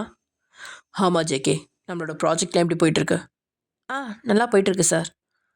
ஓகே ஜேகே, ஆக்சுவலி நான் உங்களுக்கு எதுக்கு கூப்பிட்டேன்னா, நான் இந்தியாவில் ஒரு வீடு கட்டிகிட்ருக்கேன். அதுக்கு ஹவுஸ் வார்மிங் ஃபங்க்ஷன் வச்சுருக்கேன். இந்த வீக் மார்னிங் 6 to 8 நீங்கள் கண்டிப்பாக 5 o'clock வீட்டுக்கு வந்துடுங்க. நான் என்னோடய ஃபேமிலி ஒருத்தவங்களை இன்ட்ரடியூஸ் பண்ணி வைக்க போகிறேன் அப்படின்னு சொல்கிறாரு. ஓகே சார், நோ ப்ராப்ளம், நான் வந்துடுறேன் அப்படின்னு ஜேகேவும் சொல்ல ஓகேன்னு சொல்லிட்டு கட் பண்ணிட்டான். ஆனால் ஜேகேக்கு ஒரு தாட் என்ன அப்படின்னா, நரசிம்மவர்மாவுக்கு அந்த மாதிரி ஒரு ஃபேமிலி அப்படின்னு யாருமே கிடையாது, அவர் தனி ஆள் தான். ஆனால் இப்போ என்ன குடும்பத்தில் ஒருத்தங்களை இன்ட்ரடியூஸ் பண்ணி வைக்கிறேன் அப்படின்னு சொல்கிறாரு. ஒரு வேளை அவனோட அப்பா அம்மா அந்த மாதிரி யாராவது இருக்கும். சரி ஓகே அப்படின்னு சொல்லிட்டு ஒரு ஃப்ரெண்ட்லியாக இன்ட்ரடியூஸ் பண்ணுவார் போல் அப்படின்ட்டு ஜேகேவும் விட்டுட்டான். ஆனால் இங்கே காலை கட் பண்ண நரசிம்மவர்மா, ஜேகே உனக்கு கண்டிப்பாக இது ரொம்ப பெரிய ஷாக்காக இருக்கும், உனக்கு மட்டும் இல்லை உன் கூட இருக்கவங்களுக்கு தான் அப்படின்னு சொன்னவர் அப்படியே அந்த ஃபோனில் இந்த ஃபோட்டோவை பார்த்துட்ருக்காரு. ஆமாம், அந்த ஃபோட்டோவில் வேறு யாரும் இல்லை, மோனா தான் இருக்கா. மோகனாமா, இவ்வளோ நாள் நான் உன்னை விட்டு பிரிஞ்சிருந்ததுக்கு என்னை மன்னிச்சிடு. ரொம்ப நாள் கழிச்சு இப்போ தான் நான் உன்னை கண்டுபிடிச்சிருக்கேன் அப்படின்னு சொல்கிறான். ஆக்சுவலி வந்து நரசிம்மவர்மாவோட பொண்ணு தான் மோகனா. ஆக்சுவலி மோனாவோட அம்மாவுக்கு வந்து முதல்லையே இவர் கூட ஒரு ரிலேஷன்ஷிப்பில் இருந்திருப்பாங்க. அதாவது இவர் தான் மேரேஜ் பண்ணிப்பேன் அப்படின்னு சொல்லியிருந்திருப்பாங்க. ஆனால் அதுக்குள்ளே இவர் வந்து வெளிநாட்டுக்கு போயிடுவார் ஏதோ ஒரு காரணத்தினால. அதனால அவங்க அம்மா வந்து, அதாவது மோகனாவோட அம்மா வந்து மோகனாவோட அப்பா, இப்போ தற்போதைய அப்பாவாக இருக்கிறவங்கள திவ்யா அவங்க அப்பாவை கல்யாணம் பண்ணியிருப்பாங்க. ஆனால் கல்யாணத்துக்கு முன்னாடியே நான் ப்ரெக்னெண்ட்டாக இருக்கேன் அப்படின்னு சொல்லியிருப்பாங்க. அவரும் வந்து இட்ஸ் ஓகே பரவாயில்ல அப்படின்னு சொல்லிட்டு இந்த மாதிரி சொல்லியிருப்பாங்க இல்லையா, ஊருக்காக தான் போய் தன்னோட பொண்டாட்டி அப்படிங்கிற மாதிரி அப்பப்போ போய் பார்த்துட்டு வருவார். அவ்வளோதானே தவிர்த்து அவர் வேறு எதுவும் பண்ண மாட்டார். அவருக்கு தான் ஆல்ரெடி இங்கே ஃபேமிலி இருக்கிறனால இவங்கள மட்டும் பார்த்துக்கிட்டு இருப்பார் எப்பயுமே. அவரோட ஆசை மனைவி அப்படின்னா லக்ஷ்மி மட்டும்தான். ஆனால் நம்ம இவர் இருக்கார்ல நரசிம்மவர்மா, அவர் வந்து மேரேஜே பண்ணிக்காமல் இப்போ வரைக்கும் சிங்கிளாகவே சுற்றிட்டு இருக்காரு. அவருக்கு ஒரு பொண்ணு இருக்குது அப்படின்றது கண்டிப்பாக தெரியும். அது வந்து மோனாவோட அம்மா வந்து கடைசியில் அவங்க இறந்து போகிறதுக்கு முன்னாடி நரசிம்மவர்மாவுக்கு ஒரு லெட்டர் அனுப்பிட்டு அப்புறம் தான் இறந்துருப்பாங்க. அதுக்கப்புறம் தேட ஆரம்பித்து மோகனா எங்கே இருக்கா அப்படின்னு பார்க்குறப்ப தான் அதுக்குள்ளே லக்ஷ்மி வந்து மோகனாவை விற்றுருப்பா. ஏன்னா அவங்க அம்மா, அதாவது மோனாவோட அம்மா இறந்து கொஞ்ச நாள்லேயே இறந்த உடனேவே அவள் இங்கே வந்திருப்பா. இங்கே வந்த உடனே அவங்க அப்பா வந்து கண்டுக்க மாட்டார். ஸோ பெருசாக எதுவும் இது பண்ணிக்க மாட்டாங்கல்ல. அதனால லக்ஷ்மி வந்து ஒரு 2 மாதத்துல விற்றுருப்பா இல்லையா. இங்கே நரசிம்மவர்மாவும் வந்து ஃபாரினில் இருந்ததுனால அவருக்கு இங்கே இந்தியாவில் எதுவுமே இல்லை அப்படிங்கிறனால அவருக்கு கான்டாக்ட்ஸ் எதுவுமே கிடைக்காது. ஸோ இங்கே இருக்க டிடெக்டிவ் பிடிச்சி அங்கே செக் பண்ண சொல்லி அவங்க கண்டுபிடிச்சி சொல்கிறதுக்கு ரொம்ப லேட்டாக இருக்கும். அதனால தான் மோனாவை அவர் கண்டுபிடிக்கிறதுக்குள்ளேயே மோனா ஜேகேவோட வசம் போயிட்டா. அதனால் அவரால் எதுவும் பண்ண முடியல. அதனால தான் இப்போது ஜேகேக்கு நிறைய ப்ராஜெக்ட்ஸ் அது இதுன்னு கொடுத்து ஜேகே கூட அவள் வந்து மோனா இருக்கக்கூடாது, ஒன்றா இருக்கக்கூடாது அப்படிங்கிறதுக்காகவே என்னென்னமோ பண்ணி அவரை வந்து ஜேகே வந்து அவர் கூடயே வச்சுக்கிட்டு ட்ரை பண்ணார். ஏதாவது 1 வீக் அப்படின்னு சொல்லிட்டு ஃபாரினில் 1 மந்த்துக்கு மேலே வச்சுருந்தார்ல அதெல்லாம். அதுக்கப்புறம் மோனாவை அவங்க கூட ஒன்றா இருக்கக்கூடாது ஆஃப்டர் மேரேஜ், அதாவது அவருக்கு ஜேகேவை பிடிக்கும், அவரும் பெரிய ஒரு இது தானே, அதனால் அவரும் தெளிவான ஆள் அப்படின்னு ஜேகேவை அவருக்கு ரொம்ப பிடிக்கும். பட் இருந்தாலும் என் பொண்ணு கண்டிப்பாக ஊரறிய எல்லாத்துக்கு முன்னாடி கல்யாணம் பண்ணிட்டு தான் அவள் வந்து ஒன்றா வாழணும் ஜேகே கூட அப்படின்ற மாதிரி அவர் நினச்சிட்ருப்பாரு. என் பொண்ணை நான் ஊரறிய என் பொண்ணு அப்படின்னு சொல்லி நான் சொல்லணும் அப்படின்னு சொல்லி அவர் நினச்சிட்ருப்பாரு. அதுக்காக தான் இவங்களா பிரித்து வச்சுக்கிட்டு இருக்காரு. ஸோ இப்போ வரைக்கும் பிரித்து வைக்கிறதா நினச்சிட்டு இருந்தாரு. ஆனால் இப்போது மோனா ப்ரெக்னெண்ட்டாக இருக்கா, அது அவருக்கு தெரியாது. அண்ட் இப்படியே டைம் ஸ்கிப் ஆகுது. அந்த ஹவுஸ் வார்மிங் ஃபங்க்ஷனுக்கு வந்திருக்கான். இங்கே மோனாக்கிட்டேயும் அந்த பாடி கார்ட் மூலியமாக ஃபோனை கொடுத்து எனக்கு உண்மையாக அப்பா யாருன்னு தெரியணும்னா கிளம்பி இப்போ கிளம்பி நான் சொல்கிற இடத்துக்கு வா, இந்த பாடி கார்டு கூட்டிகிட்டு போவான் அப்படின்னு சொல்ல நல்லா வரமாட்டேன் அப்படின்னு மோனா மறந்து பிடிக்கா. இப்போ நீ வரேனா வா, இல்லைனா இப்போ ஜேகே ஒரு ஹவுஸ் வார்மிங் ஃபங்க்ஷன் தானே போயிருக்கான், அங்கேயே அவனுக்கு அந்த மருந்தை கொடுத்துருவேன் அப்படின்னு பயமுடுத்த வேறு வழி இல்லாமல் மோனாவும் கிளம்பி அங்கே வந்துட்டுருக்கா. இங்கே அந்த பாடி கார்டு நேராக அந்த ஹவுஸ் வார்மிங் ஃபங்க்ஷனுக்கு தான் கூட்டிகிட்டு வரான். அங்கே மோனா வந்து இறங்க இங்கே எதுக்கு என்னை கூப்பிட்டு வரீங்க அப்படின்னு சொல்ல பேக் டோர் வழியாக மோனாவை வீட்டுக்குள்ளே கூட்டிகிட்டு வராங்க. இவளும் பயந்துக்கிட்டே உள்ளே போக முன்னாடி நரசிம்மவர்மா வந்து நிற்க, வாமா நல்லா இருக்கியா அப்படின்னு கேட்க, நான் தான் இதுக்கு முன்னாடி உங்ககிட்ட பேசினவர் ஞாபகம் இல்லையா? இல்லை அது வாய்ஸு, அது நான் அந்த மாதிரி பேசினேன். சரி இப்போ சொல்லுங்க, என்னோட அப்பா யாரு, உண்மையான அப்பா யாரு? அதை நீ தெரிஞ்சுக்க இன்னும் கொஞ்ச நேரம் ஆகும். கொஞ்ச நேரம் நீ வெயிட் பண்ணு. அதுவும் இல்லாமல் இந்த ட்ரெஸ்ஸை போய் போட்டு வா அப்படின்னு சொல்லி கொடுக்க, இது எதுக்கு நான் போடணும்? இதெல்லாம் நான் போட மாட்டேன். என்கிட்ட அட்வான்டேஜ் இருக்குது, ட்ரை பண்ணுறீங்களா? அதெல்லாம் ஒன்றும் இல்லைம்மா, உனக்கு நல்லது தான் நினைக்கிறேன், அது உனக்கே தெரியும். இப்போ நீங்கள் யார், இதுக்கு எனக்கு ஹெல்ப் பண்ண நினைக்கிறீங்க? ஆனால் நீங்கள் எனக்கு ஹெல்ப் பண்ண நினைக்கிறீங்களா இல்லை உபத்திரம் பண்ண நினைக்கிறீங்களா? அதுவும் எனக்கு புரியல. ஏன் இப்படி பண்ணிகிட்ருக்கீங்க? அதெல்லாம் உனக்கு கூடிய சீக்கிரம் புரிய வரும். இன்னும் ஒரு 1/2 அன் ஹவரில் நீ போய் ட்ரெஸ் சேஞ்ச் பண்ணிட்டு வா சொன்ன மாதிரி அப்படின்னு சொல்ல சரின்னு சொல்லிட்டு இவனும் போய் ட்ரெஸ் சேஞ்ச் பண்ண அங்கே பியூட்டிஷியன் இருக்காங்க. பியூட்டிஷியன் இவளுக்கு வச்சு மேக்கப்லாம் பண்ணி விட்றாங்க. இதெல்லாம் எதுக்கு அப்படின்னு சொல்லிட்டு இருக்கா. அதான் பண்ண சொன்னாங்கன்னு சொல்லிட்டு அவளை அமைக்கி வச்சு 2-3 பியூட்டிஷியன் அவளுக்கு மேக்கப்லாம் போட்டு விட மோனா வெளியில் வரா. அப்படியே வானுலக தெய்வத்தை மாதிரி அவளை பார்த்த நரசிம்மவர்மாவும் ஆடி போய், நீ ரொம்ப அழகாக இருக்கம்மா, நீ இங்கே வெயிட் பண்ண அப்படின்னு அவகிட்ட சொல்லிட்டு கூப்பிட்றப்ப இவளை அமுச்சுடுங்க அப்படின்னு சொல்லிட்டு தன்னோட பக்கத்தில் இருக்க பாடி கார்ட்ஸ்ட்டை சொல்லிட்டு அங்கேருந்து ஹாலுக்கு போகிறாரு. அங்கே ஜேகே மட்டும் இல்லை, இன்னும் நிறைய விருந்தினர்கள் அங்கே வந்து குமிஞ்சிருக்கா. எக்ஸ்கியூஸ் மீ ஜென்டில்மேன்ஸ், நான் உங்ககிட்ட ஒரு விஷயம் சொல்லணும், இம்பார்ட்டண்டான விஷயம். உங்களை என் ஃபேமிலிக்கு அறிமுகப்படுத்துகிறேன். இவர் தான் என்னோட மருமகன் மிஸ்டர் ஜங்குக், ஜியான் ஜங்குக். உங்கள் எல்லாத்துக்கும் தெரியும்ல, இவர் என்னோட மருமகன் ஆக போகிறாரு. என்னோட பொண்ணை ரெஜிஸ்டர் மேரேஜ் பண்ணிக்கிட்டாரு. அண்டு கூடிய சீக்கிரம் ஊர் அறியா உலகம் அறிய கல்யாணமும் பண்ணிப்பாரு அப்படின்னு நரசிம்மவர்மா ஏதோ சொல்லிக்கிட்டு இருக்கா. இங்கே ஜேகேக்கு அப்படியே கைகள்லாம் முறுக்கேறுது. யாருக்கிட்ட இவர் பாட்டுக்கு ஏதோ சொல்லிக்கிட்டு இருக்காரு. இவருக்கு பொண்ணா? அது யாரு? இவர் ஒண்டிக்கிட்டே தானே இத்தனை நாளாக இருந்தார், இப்போ இப்படி பொண்ணுன்னு ஒருத்தி முளைச்சா அப்படின்னு சொல்லிட்டு ஜேகே அப்படியே கோவத்தில் கண்கள் சிவக்க நின்றுட்டுருக்கா. ஜேகேவை கூப்பிட்டு வச்சு நரசிம்மவர்மா அவன் மேலே கையை போட்டுக்கிட்டு சொல்லிகிட்டு இருக்கான். ஆனால் ஜேகே இது எதையும் வெளி காட்டி கொடுக்காது அப்படிங்கிறக்காக கையை முறுக்கிட்டு நின்றுட்டுருக்கா. நரசிம்மவர்மாவுக்கும் அது தெரியுது, ஆனால் அவர் கண்டுக்கல. ஓகே சார், உங்களுக்கு பொண்ணு இருக்குன்னு சொன்னீங்க, உங்களோட பொண்ணை நாங்கள் இது வரைக்கும் பார்த்ததே இல்லை, அவங்க வர சொல்லுங்க. கண்டிப்பா அப்படின்னு சொல்ல நரசிம்மவர்மா என்னோட ஏஞ்சலை கூப்பிட்டு வாங்க அப்படின்னு சொல்ல அவங்க மோனாவை கூப்பிட்டு வராங்க. மோனா அழகா ஒரு லெஹங்கால வானுலக தெய்வத்தை மாதிரி அவ்வளோ அழகாக வரா நடந்து. அவளை பார்க்க ஜேக்கிக்கு அப்படியே ஷாக்கிங்காக இருக்குது. என்ன மோகனா அப்படின்னு ஜேகே ஷாக்காய் பார்க்க, ஜேகே அப்படின்னு மோகனா பயந்துக்கிட்டே பார்க்குறா. அவளுக்கு இங்கே நடந்தது எதுவுமே தெரியாது. இவ தான் என்னோட பொண்ணு மோகனா அப்படின்னு சொல்லிட்டு நரசிம்மவர்மா எல்லாத்துட்டையும் இன்ட்ரடியூஸ் பண்ண மோனாக்கு செம ஷாக்கு. இவரா அப்படின்னு சொல்லிட்டு கொஞ்ச நேரத்தில் அவள் அப்படியே மயக்கம் போட்டு கீழே விழுந்துடுறான். நினச்சவளுக்கு டாக்டர் டாக்டர் அப்படின்னு சொல்லிட்டு ஜேகே சீக்கிரமாக பதற, அவளுக்கு தண்ணி கொண்டு வாங்க, சாதாரண ஷாக்கில் வந்த மயக்கமாக இருக்கலாம் அப்படின்னு நரசிம்மவர்மா அசால்ட்டாக சொல்ல, வாட், இது சாதாரண மயக்கமாக இருக்காது, இவ ப்ரெக்னெண்ட்டாக இருக்கா, ஸோ டாக்டர் கூப்பிடுங்க சீக்கிரம் அப்படின்னு ஜேகே கத்த. ஏன்னா என் பொண்ணு ப்ரெக்னெண்ட்டாக இருக்காளா அப்படின்னு நரசிம்மவர்மா ஷாக் ஆகுறாரு. இது எப்படி அப்படின்னு ஜேகேக்கும் மோனாவை பார்த்ததுக்கப்புறம் தான் கொஞ்சம் ரிலீஃபாக இருக்குது. அப்போ இவரோட பொண்ணு மோனாவை நான் கல்யாணம் பண்ணிக்கிட்டேன்னு சொல்கிறாரு, ரெஜிஸ்டர் மேரேஜ் எப்படி அப்படின்னா முதல்ல யோசிச்சுட்டு இருந்திருப்பான். ஆனால் மோனா மயக்கம் மட்டும் விழுந்தோடமே அது எல்லாமே பறந்து போயிருக்கும். தென் அங்கே இருந்த கெஸ்ட்டில் ஒருத்தங்க டாக்டர் அப்படின்னு சொல்லிட்டு வந்து மோனாவை செக் பண்ணி பார்த்து, ஒன்றும் இல்லை, she is all right JK, கவலைப்படாதீங்க, அவங்க ரொம்பவே நல்லா இருக்காங்க, உங்களோட ஒய்ஃப் கொஞ்சம் வீக்காக இருக்காங்கன்னு நினைக்கிறேன் அப்படின்னு சொல்ல ஜேகேவும் ஆமாம், அது மருந்தோட வீரியத்தினால வீக்காக இருக்காங்க அப்படின்னு சொல்ல இங்கே சிம்மவர்மாவுக்கு குற்ற உணர்ச்சியாக இருக்குது. அப்போ நான் தான் என் பொண்ணை வீக்காக்கிக்கிறேனா அப்படின்னு சொல்லு.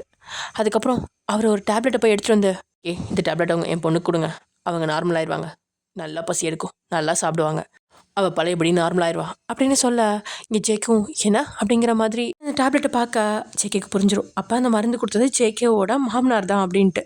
அப்போ ஜேகேவும் மோனாவும் ஒன்றா இருக்கக்கூடாதுன்னு நினச்சது இவர் தானா? அதுக்கு தான் பிரித்து வச்சிருக்காரா? ஆனால் இப்போ இப்படி என்னோட மருமகனை இன்ட்ரடியூஸ் பண்ணுறாரு. தான் பொண்ணை இந்த உலகத்துக்கு இன்ட்ரடியூஸ் பண்ணி வச்சுட்டு கல்யாணம் பண்ணதுக்கப்புறம் தான் 2 பேரும் சேரணும்னு நினச்சிப்போம் அப்படின்னு ஜேகே ஓரளவுக்கு யூகிச்சிருக்க. அதுதான் கரெக்டாகவும் நடந்துச்சு. இங்கே மோனா எழுந்திரிச்சு அப்பா அப்படின்னு கூப்பிட, மோனா சாரிம்மா, நான் இத்தனை நாளாக உன்னை காக்க வச்சிட்டேன் அப்படின்னு சொல்லிட்டு பிறகு அங்கே பாச போராட்டம் நடத்த, ஓகே போ, இங்கே ஜேகேக்கும் மோனாக்கும் மேரேஜ் நடக்க போகுது அப்படின்னு சொல்ல எல்லாரும் இங்கே ஜேகேவுமே ஷாக் ஆகுறான். ஏன்னா ஜேகே, உன்னோட அந்தஸ்துக்கு ஏற்ற மாதிரி தானே இப்போ மோனா இருக்கா? சொல்லப்போனா உன்னோட அந்தஸ்தை விட அதிகமாகவே மோனா இருக்கா. என்னோட சொத்து எல்லாமே மோனாக்கு தான். இந்த வீடே 1000 கோடிக்கு மேலே தகும். உனக்கு இந்த ஸ்டேட்டஸ் போதுமா இல்லை போதாதா அப்படின்னு கேட்கா. இல்லை, நான் மோனா மேரேஜ் பண்ணிக்கிறேன். நான் லவ் பண்ணுறேன். கண்டிப்பாக அவளை தான் மேரேஜ் பண்ணிப்பேன். நீங்கள் சொன்னாலும் சொல்லுனாலும் அப்படின்னு சொல்லிட்டு ஜேகே ஒத்துக்கிறான். தென் 2 பேர்த்துக்கும் மேரேஜ் நடக்குது. 2 பேருமே ஹாப்பியாக அவங்களோட லைஃப்பை ஆரம்பிக்கிறாங்க. அவ்வளோதான் கைஸ், இதோட இந்த எஃப்எஃப் முடிஞ்சிருச்சு. ஓகே, நம்ம நெக்ஸ்ட் ஒன் ஷீட்டில் பார்க்கலாம். ஓகே, பாய்.